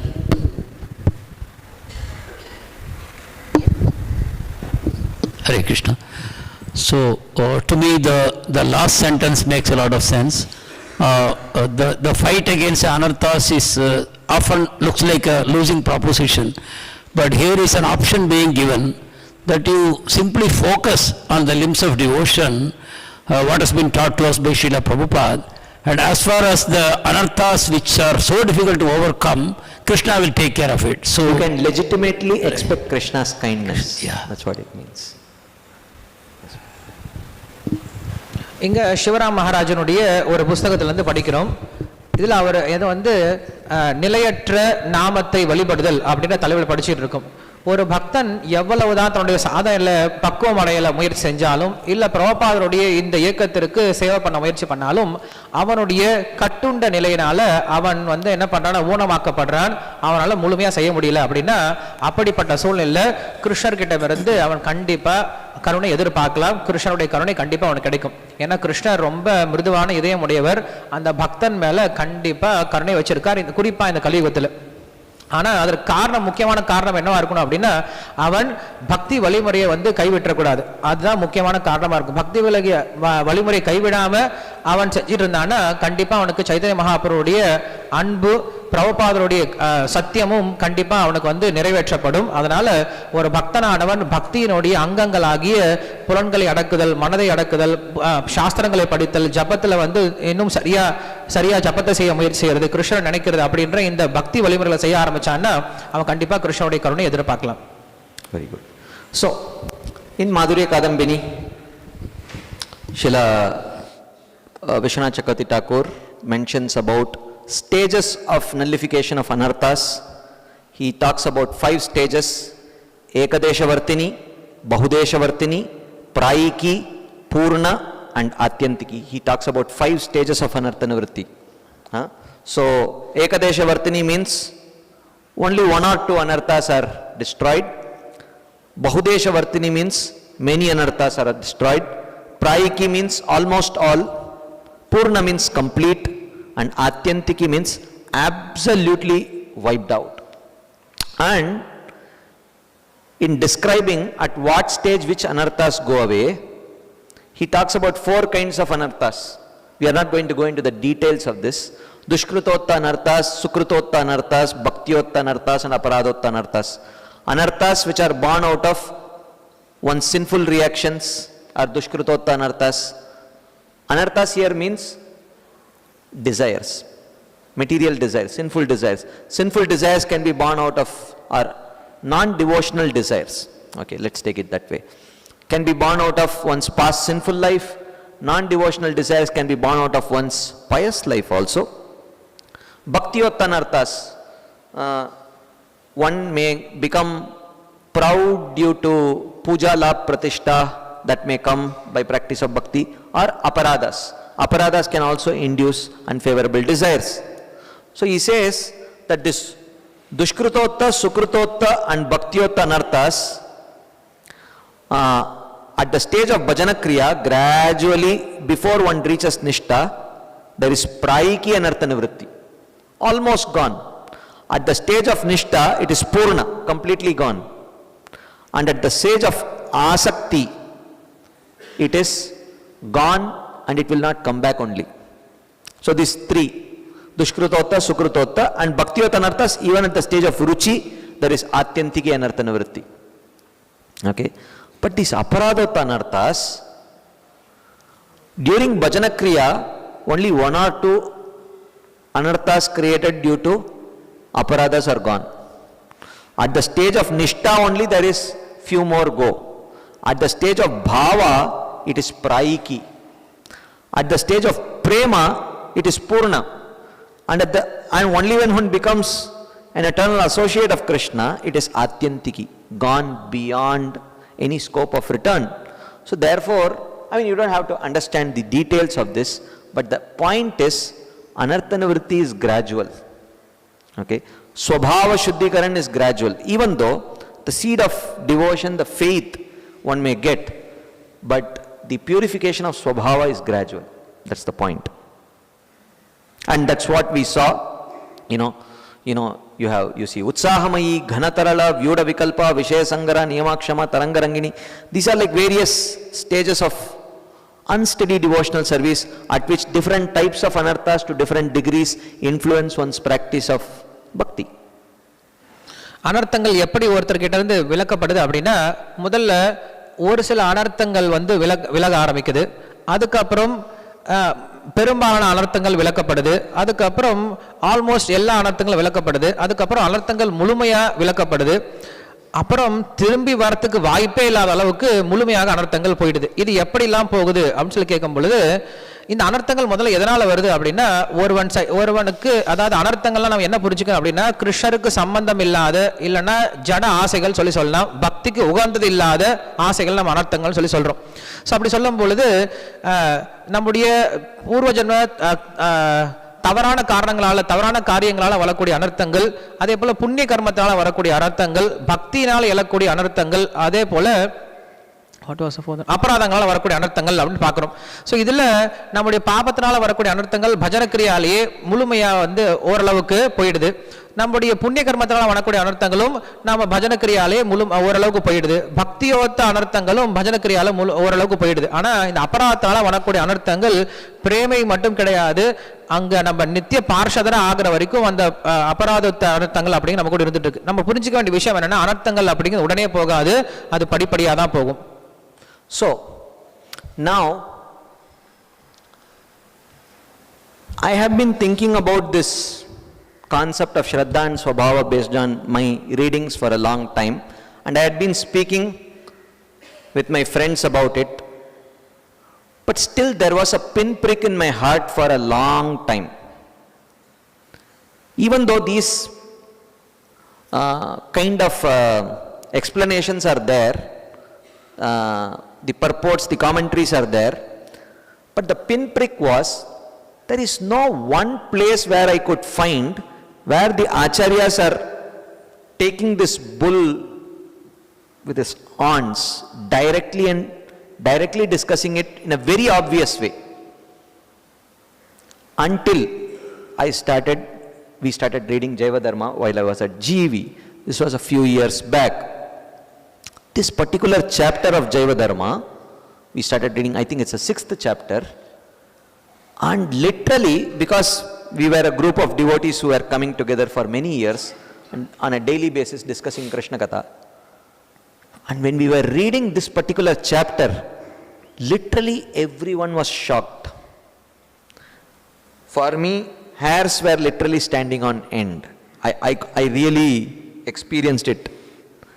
Because in this chapter, Bhaktivinoda Thakur writes exactly in one place whatever we have discussed throughout. In a few paragraphs, he beautifully summarizes the whole thing. Interestingly, using the same terminologies. Shraddha, Swabhav, he uses the same terminology. And guess what? He quotes the exact same verses to substantiate the same point. I felt really relieved. It was such a relieving feeling actually. Let's read what he says. No, not now. Let's read first and you can see if it... So, I will not get into the storyline. There is a conversation between a Vaishnava and a Nyaya philosopher. The name of the Nyaya philosopher is like Tarka Chudamani, and Vaishnavadas Babaji Maharaj is the Vaishnava. Okay. So, this Chudamani is asking, what is Tattvika Shraddha? Tattvika Shraddha is what we are talking about as Shraddha, Shastriya Shraddha. Vaishnavadas Babaji Maharaj says, please hear each of these lines very carefully. He says, simple, guileless faith in the Supreme Lord and consequently sincere bhakti rendered to him is known as Tattvika Shraddha. A sincere candidate is given eligibility to perform bhakti by this Tattvika Shraddha. So the eligibility to practice bhakti is Tattvika Shraddha. Now, Chudamani responds. And see his question. Carefully listen. Some persons have developed faith in the Shastras, but they lack a noble nature. Are they fit candidates for bhakti? This is what we are discussing, right? So guess what Vaishnavadas Babaji Maharaj answers? Vaishnavadas Babaji Maharaj says, one's type by nature, Swabhava, is definitely not applicable to the eligibility to perform bhakti, which is solely dependent upon Tattvika Shraddha. That's why Kirata Honandra Pulinda Pulkasha Abira Shumba Yavana Kasadaya Apichet Suduracharo Bhajate Mamananya Bhak. Right? And then Shri Vaishnavadas Babaji Maharaj quotes verses from Srimad Bhagavatam to substantiate this point. And guess what verse he quotes? Jata Shraddho Matkatasu Nirvinna Sarva Karmasu. Same. We saw the classic symptoms of a Vaidhi Sadhaka. He quotes this verse and he says, look, Veda Dukkatmakam Kaman Parityagyapi Anishwaraha. Even though he knows that sense gratification leads to misery, but he is still unable to give up sense gratification, and Krishna says, continue to worship me, remain happy, don't lose faith in the process, and don't give up your determination. The same verse that we saw, and he quotes the next verse also. Okay, the next verse says, Proktena bhakti yogena bhajato masakran munehe kama hridaya nashyanti sarve mayi hridistite. Krishna says, when an intelligent person engages constantly in worshipping me through loving devotional service as described by me, his heart quickly becomes firmly situated in me. Shipram bhavati dharmatma. Right? Thus all material desires within the heart are destroyed. Chudamani says, what if I do not accept the authority of Srimad Bhagavatam? I will not accept you Vaishnavas, for everything you quote Srimad Bhagavatam. We don't accept the Smriti Shastras. Can you quote from some Shastra which we also accept? Vaishnavadas Babaji Maharaj says, We have simply presented the conclusion of all the Shastras. Shastra is one. Even if you do not accept the Bhagavatam, then the other scriptures will harass you with the same conclusion. We do not need to refer to many Shastras, simply consider what the Gita, a universally honored text, has to say. So he starts quoting from Gita, and guess which verses he is quoting. Api chet suduracharo bhajate mamananyabhak kshipram bhavati dharmatma mam hi partha vyapashritya episyu papeno. He quotes the next verse also, where Krishna says, tepi yanti param gatim. Whatever may be, how much ever one may be fallen, they can be delivered by bhakti. This Jaiva Dharma part of this presentation came at least a few years down the line, because when we were studying Jaiva Dharma, before that I had made the earlier part of this presentation by adding from Bhagavad Gita, Bhagavatam. But when I read this, what astounded me, and I felt literally relieved so much, is that not only is Bhaktivinoda Thakur using the same terminologies to explain the same concept, but he is quoting the exact same verses, both from Bhagavatam and from Bhagavad Gita. Honestly, it was a kind of amazing experience for me. So here he concludes by saying, the purport of this is that a devotee who engages in bhakti, hearing topics of Krishna consciousness, chanting Harinam, singing his glories, with ananya bhak or single-mindedness, even if he is addicted to many abominable illicit activities which go against the scriptural injunctions, must be considered a sadhu, because he is on the righteous path, being situated in devotional service. It will eventually reach perfection.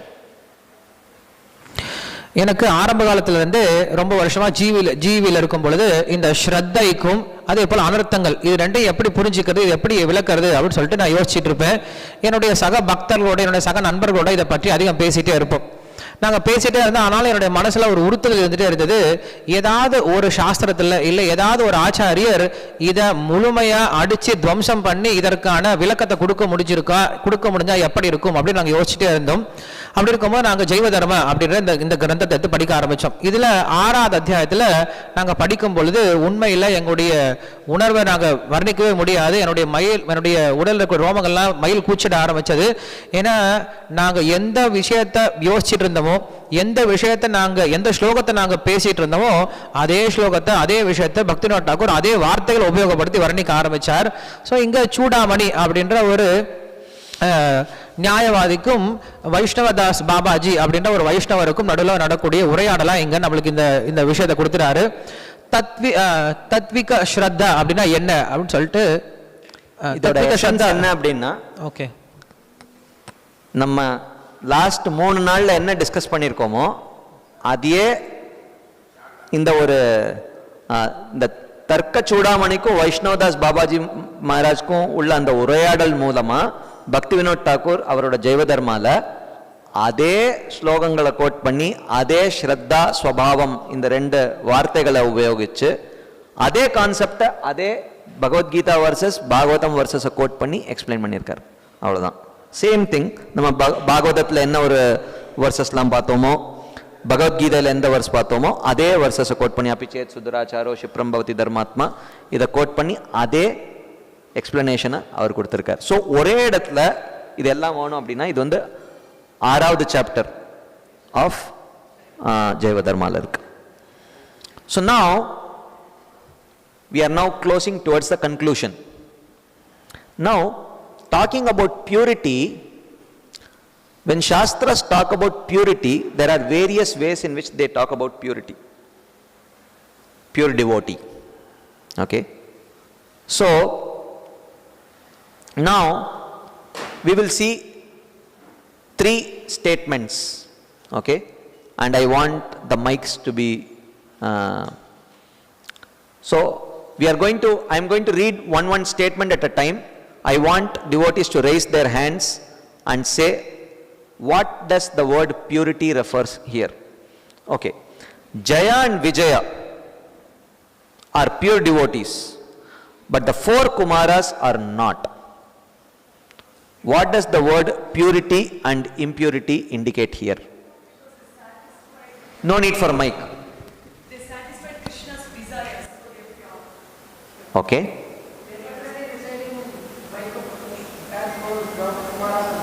Okay. Okay. I will give a clue.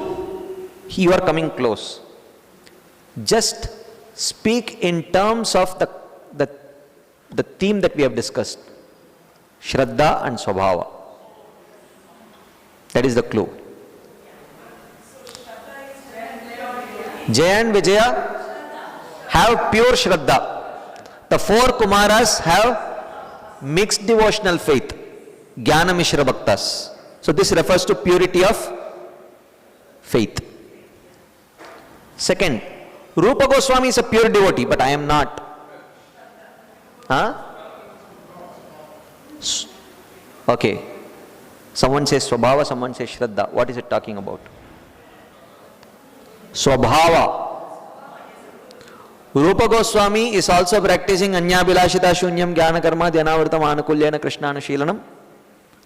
I am also trying to practice, right? But his heart is completely pure. My heart is getting purified by the process of bhakti. So the Shraddha is pure in both cases, but Swabhava is contaminated in our case, and in the case of Rupa Goswami, that is also pure. Now, another. Sridhama is a pure devotee, but Arjuna is not. What is this?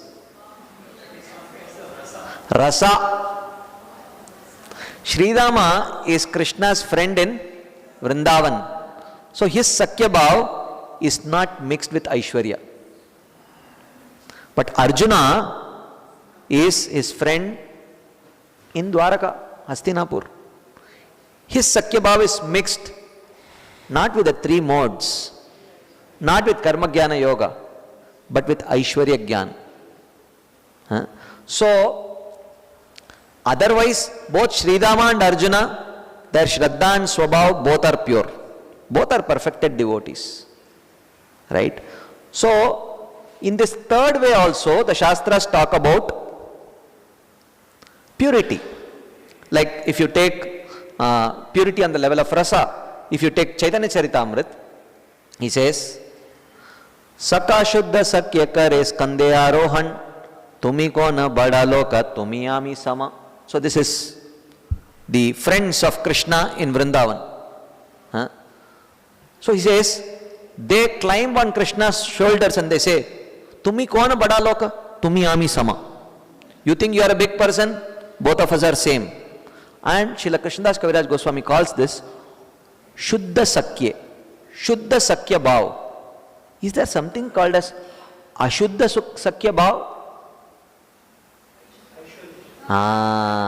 This is This is called Shuddha because there is no Mishran, there is no mixture of Aishwarya. Right? Ei Shuddha Bhaktalaya Karimo Avatar Kariba Vivida Vida Adbhuta Vihar Vaikunta Dhyena Hiye Lilara Prachar Se Lila Karibayate Mora Chamatkar. He says, Ei Shuddha Bhaktalaya Karimo Avatar. Taking these pure devotees with me, are others impure? No. They are pure because their love is not mixed with Aishwarya. Vaikuntadye nahi yeye lilara prachar. These kind of leelas are not found in Vaikuntha. I shall broadcast such pastimes by which even I am amazed. Vrajera nirmala raga shuni bhaktagan ragamarge bhajayena chadi dharma karma. Vrajera nirmala raga. The love of the Vrajavasis is said to be nirmal, without any impurity, which means love outside Vraja is filled with impurity? What about Mother Devaki's love for Krishna, Arjuna's love for Krishna? That mala mentioned here, or impurity, is the impurity of Aishwarya.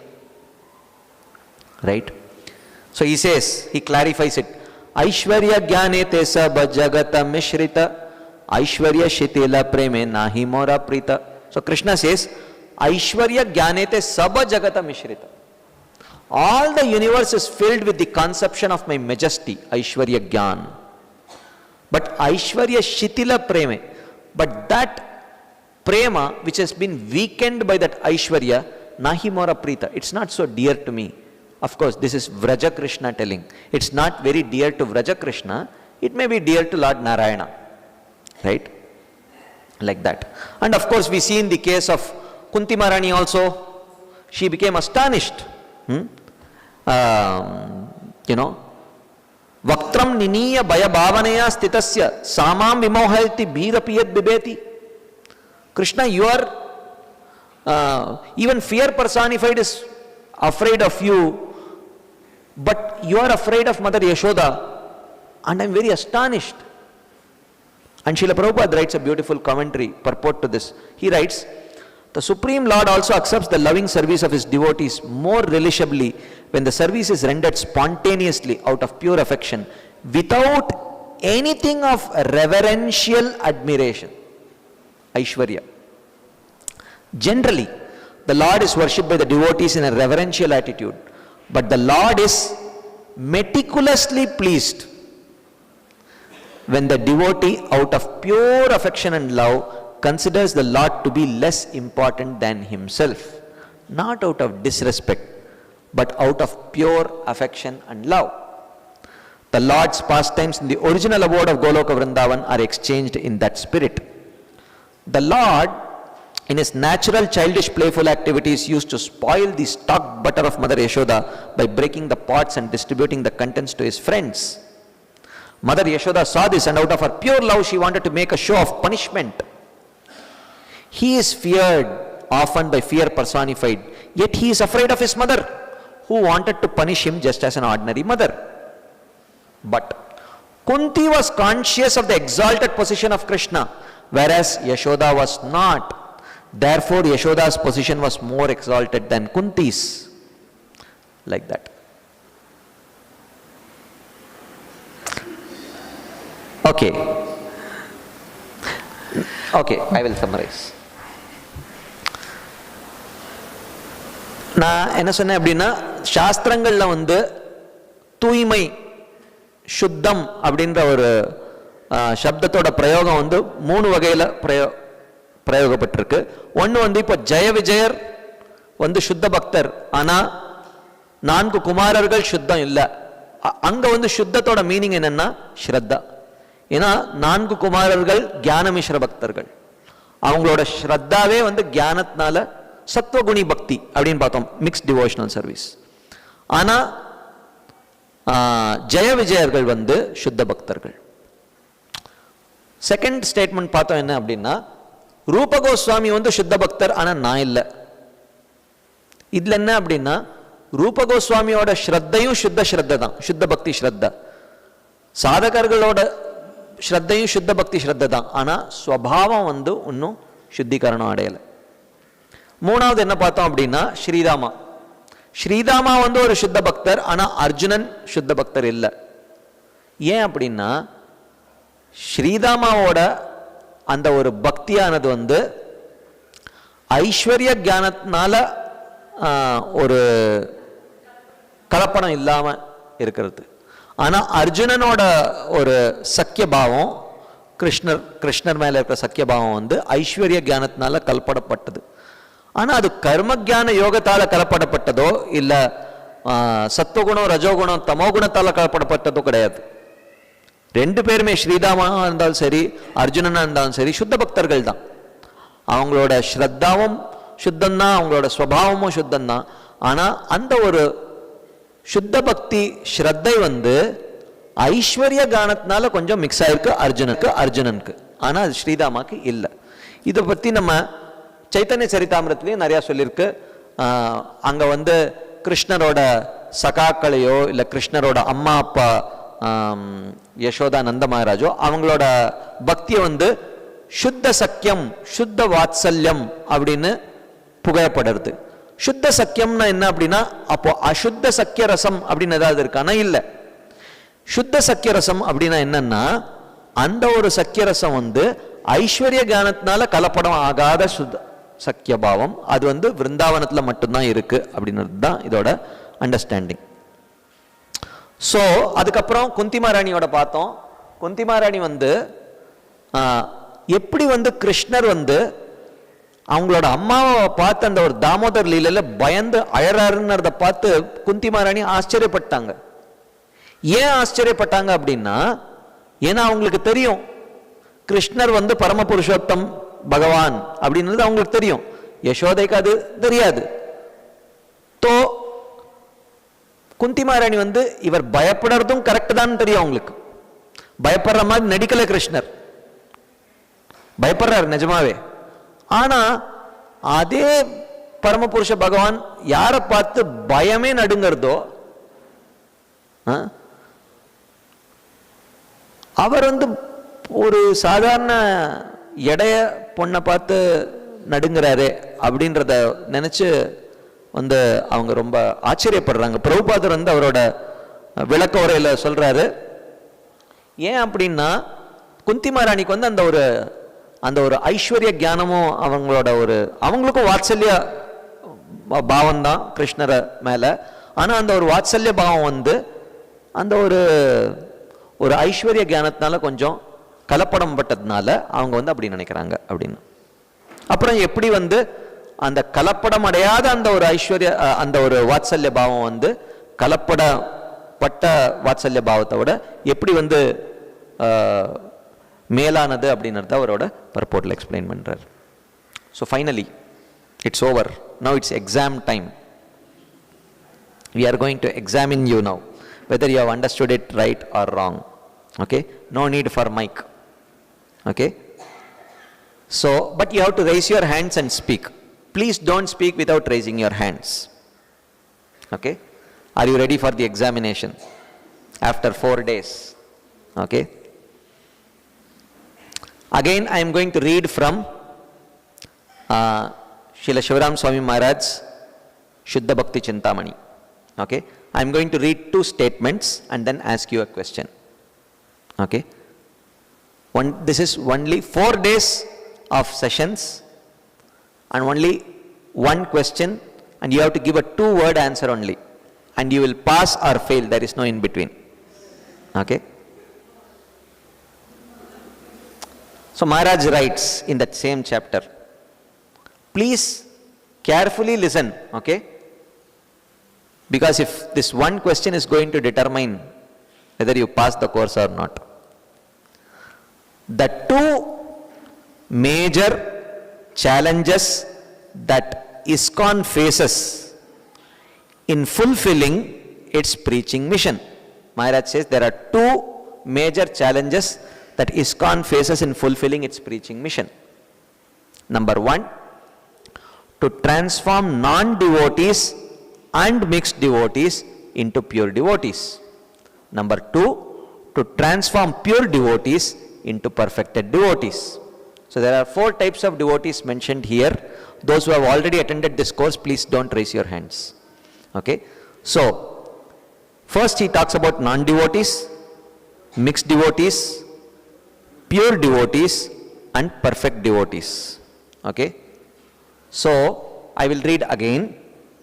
The 2 major challenges that ISKCON faces in fulfilling its preaching mission: to transform non-devotees and mixed devotees into pure devotees, and to transform pure devotees into perfect devotees. There are 4 types of devotees mentioned here. Of the 4, please don't answer without raising your hands. You should raise your hands, and whomever I call you can answer. Okay? Of these 4 categories, which category you would put yourself into based on whatever we have discussed? You should answer. Not based on your conception based on what we have discussed. Who would like to answer the question? Yes, Sukirti Mataji, you can give the mic to her.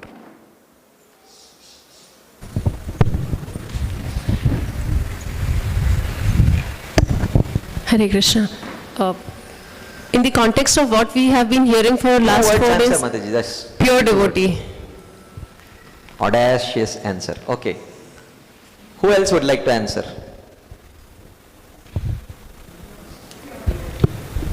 Pure devotees.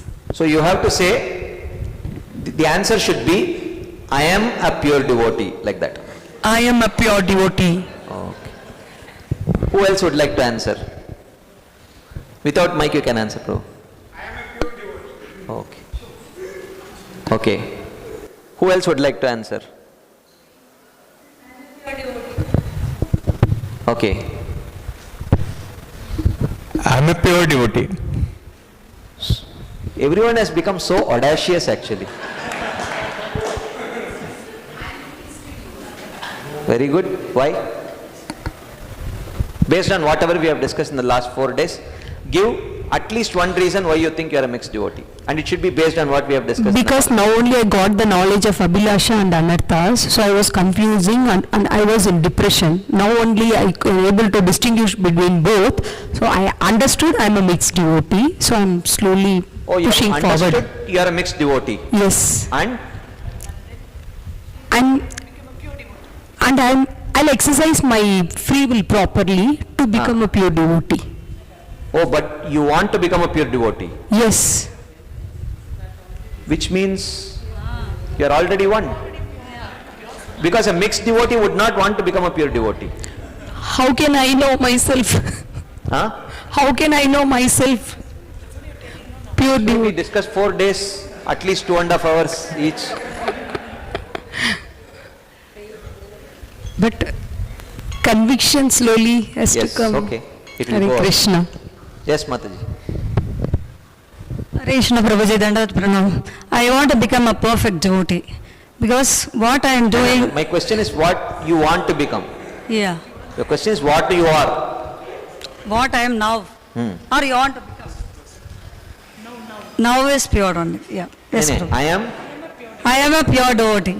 Okay. Okay. Thank you. Thank you so much. I think, in 4 days you all have become very audacious actually. How dare, Trinadapi Sunichena Tarorapi Sahishnuna, what happened to all that humility and all that? You have the audacity in an open assembly. It's not that you are privately telling me, you say, huh? And it's live. So many people are watching, right? Live transmission. And you all have the audacity to say, I am a pure devotee, right? Not because of my teaching, I don't know, whatever because of. So in conclusion, Nitya Siddhas like Srila Rupa Goswami, they have pure Shraddha and pure Swabhava. Sadhana Siddhas like Narada Muni, they have pure Shraddha and purified Swabhava. Sadhakas like us have pure Shraddha and purifying Swabhava. And mixed devotees have impure Shraddha. Okay? Okay.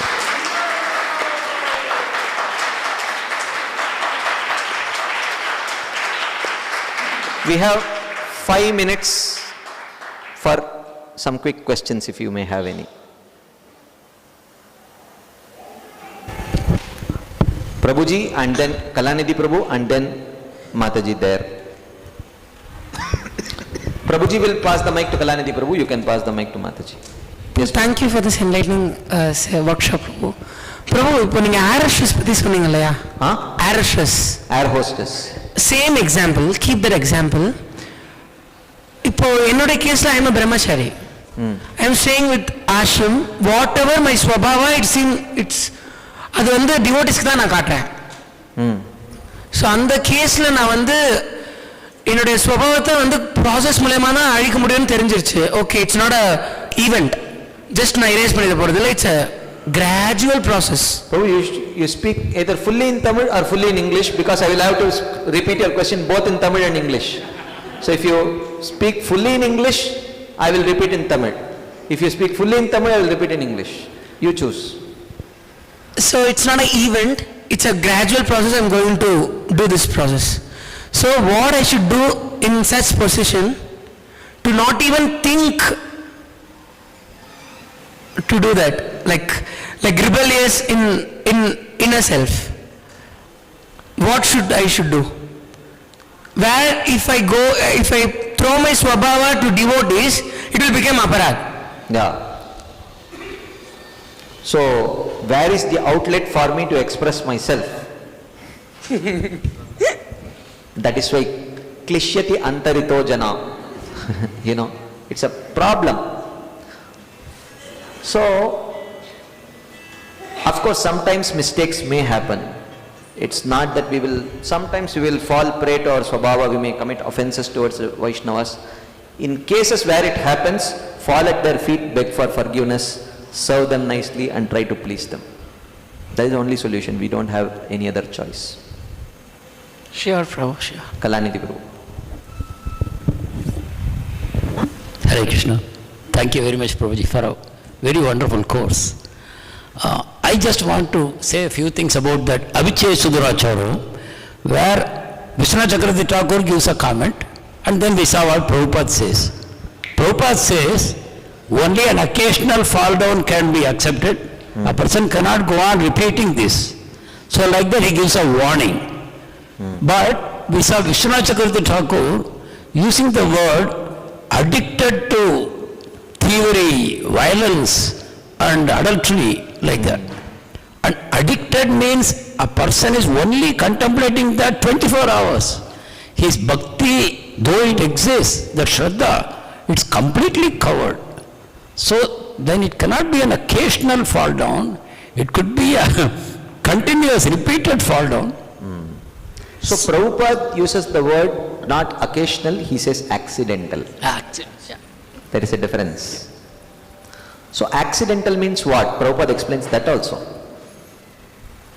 So Prabhupada says, as long as one is not strong enough to fight the illusory energies, there may be accidental fall downs. As long as one is not strong enough. So accidental fall downs. Accidental means what?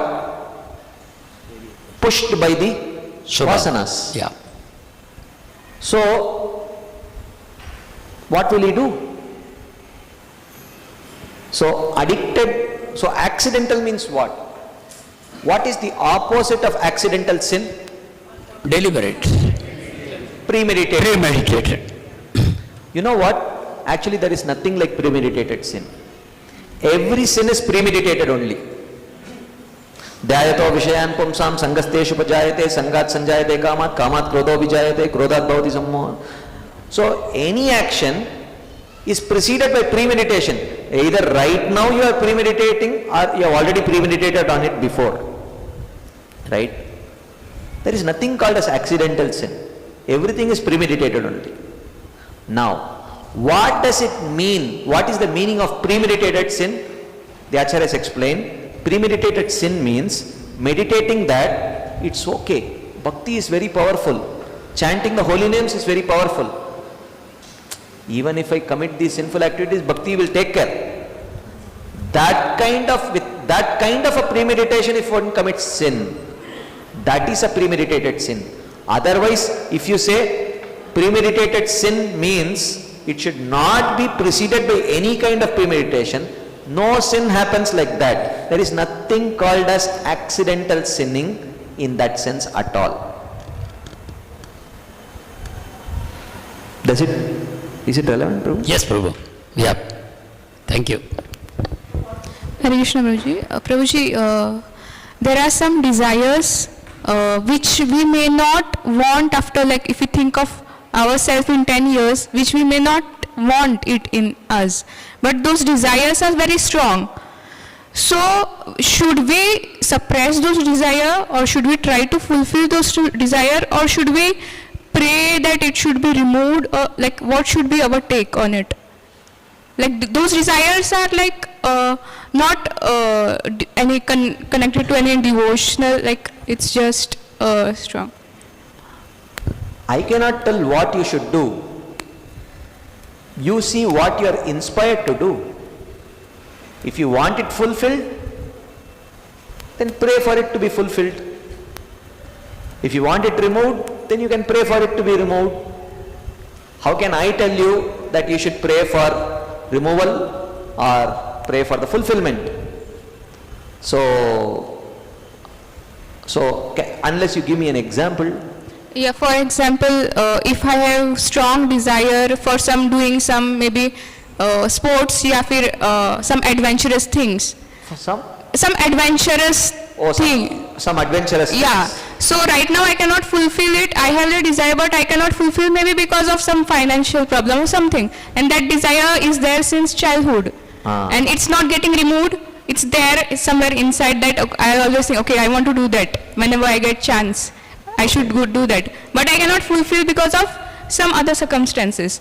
So it pops like up. bungee jumping or paragliding. Yes. Correct? Yeah. Okay. Maybe scuba diving or something. Yeah, those are very expensive adventures. Yeah, I think, what does your gut feeling say? You should pray for the removal or you should pray for the fulfillment? If I think like what I want after 10 years, I don't want this desire inside me. But right now, if I think, then I feel if once I do, I will be happy and satisfied. It's okay, no problem. It's okay, as long as you understand that, okay, right now it's so kind of strong. Yes, eventually I want it gone, but before Krishna takes it away, if he once fulfills, okay, I think Krishna understands, it's okay. Thank you, Guruji. Yes, Prabhu, go ahead. Hare Krishna, Prabhu. Prabhu, what I feel that after coming into devotional track, before coming to devotion, I used to look for pleasures outside. You used to? Look for pleasures outside. Pleasures outside. So after coming to devotion track, I used to pleasure in Krishna. I means, I do Krishna worship Krishna, whatever I do for my own Indriya Tripti. For your own enjoyment. So that is due to vasanas or my Shraddha in Krishna, that Krishna will make me happy, or it is good to do that? I mean, I can't tell you whether it's good or wrong. If that's what you're doing, if I say it's not good, you will stop.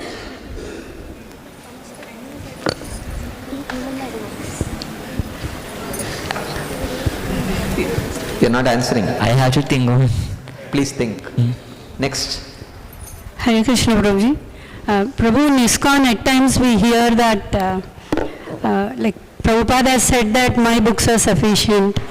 Like you don't have to read to the books of previous acharyas. Is that true, Prabhuji? Can you throw some light on it? Because we've been enjoying so much in these sessions.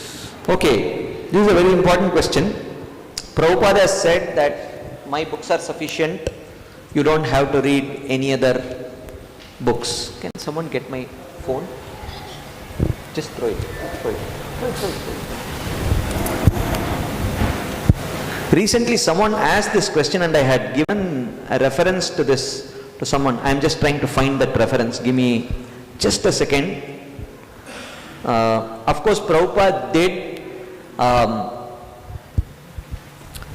instruct a few of his disciples, including His Holiness Banaswami Maharaj and His Grace Pradyumna Prabhu and others, to actually translate our Acharya's works from Sanskrit and Bengali to English. So I will, and Prabhupada himself in his, I will read in the very first verse actually of Srimad Bhagavatam. This is very interesting. Can you imagine, in the very first verse of Srimad Bhagavatam, in the purport, Srila Prabhupada talks about this. I am just going to, I have almost found it, yes. 1.1.1, okay. I will show you. you only see, otherwise you may think that I am just cheating you. 1.1.1. Yes. Okay, purport we are going to read. So, Srila Prabhupada says here,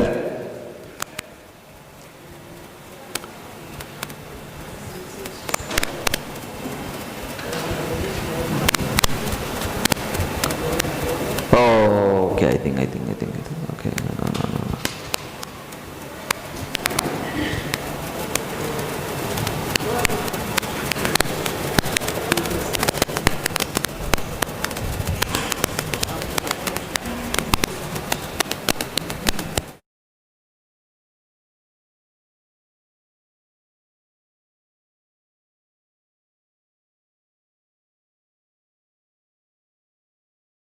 Of time, I think devotees will understand and forgive.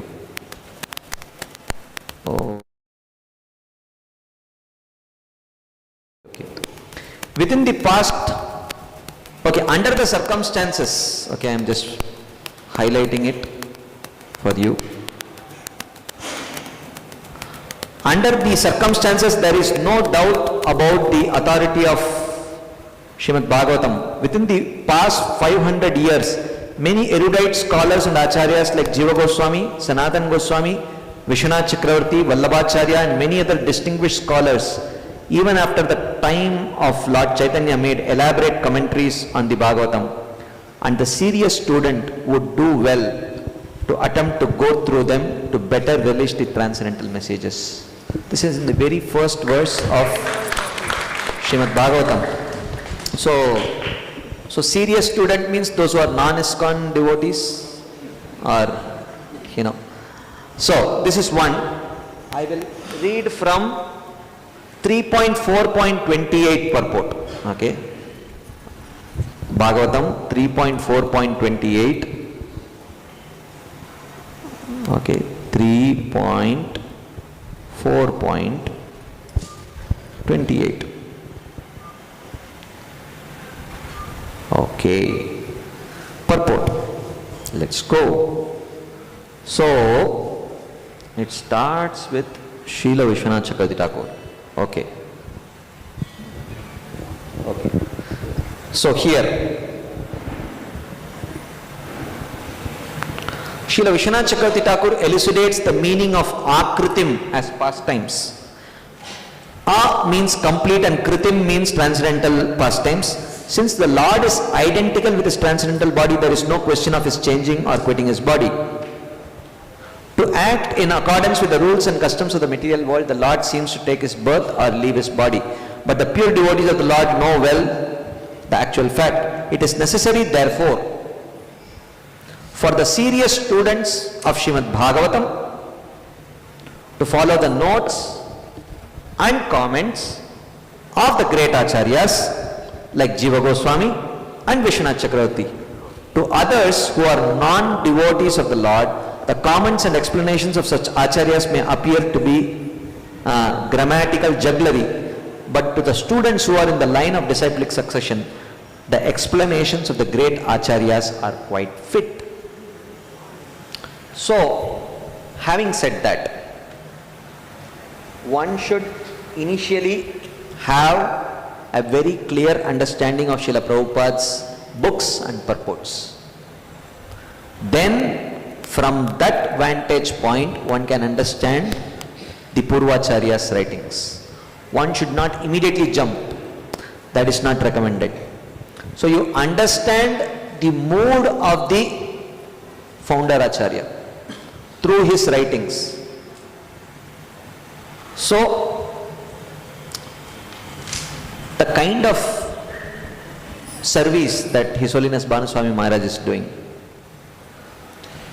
you know, if we can really repay for what he is doing, we should first very diligently study Srila Prabhupada's books to appropriately reciprocate with the service that he is doing. Because unless we properly study Srila Prabhupada's books, then we may start comparing the acharyas and start committing offenses. Okay. So in my own personal experience, You know, for me, whether it is Bhagavad Gita or Bhagavatam, first I completely studied Srila Prabhupada's purports and then started with the Sarartha Darshini and the other commentaries. And in my own personal experience, after I did this, I could very clearly understand why Prabhupada wrote in that particular way. So if you don't do it, you will see contradictions. If you do it properly and diligently, you will see all apparent contradictions are reconciled. So therefore, otherwise, by saying that no, only Srila Prabhupada's books only one should read, it means that you are already outdating the Acharya's writings. They are no more relevant. It was relevant only for a few 100 years, maybe 100 years, 200 years. Beyond that they are not relevant. Is that what we want to say? No. They are absolutely relevant. So then, after Srila Prabhupada, when the next Acharya comes and writes something, would Prabhupada's book become irrelevant? No. That is not the understanding. So, it's not that after, then why did the Srila Vishwanath Thakur write his own commentary? When Jiva Goswami had already written, why did even Jiva Goswami write his own commentary when Sridhar Swami had already written? Why did Baldev Devbhushan write a commentary when his own Guru, Srila Vishwanath Thakur wrote? And only one generation before, after Baldev Devbhushan was Srila Bhakti Vinod Thakur. Why didn't he write? Why did he write? Bhakti Vinod Thakur's own son, Srila Bhakti Siddhanta Thakur, why did he write? If Bhakti Siddhanta Thakur's commentary is there, why did Srila Prabhupada write? So when the next commentary comes, does it mean that the previous commentary becomes irrelevant? No. But there is a krama, and one should follow that krama. Otherwise, Maharaj will prolifically write and release. If we want to really reciprocate, someone had asked this morning, how can we reciprocate Maharaj? Maharaj very humbly said, read and understand and apply. And practice. So for doing that, we should first understand Srila Prabhupada's books very clearly, and then we can access all these treasures wonderfully. That's my understanding. I think we'll pause here. Thank you all very much for your very, very patient listening.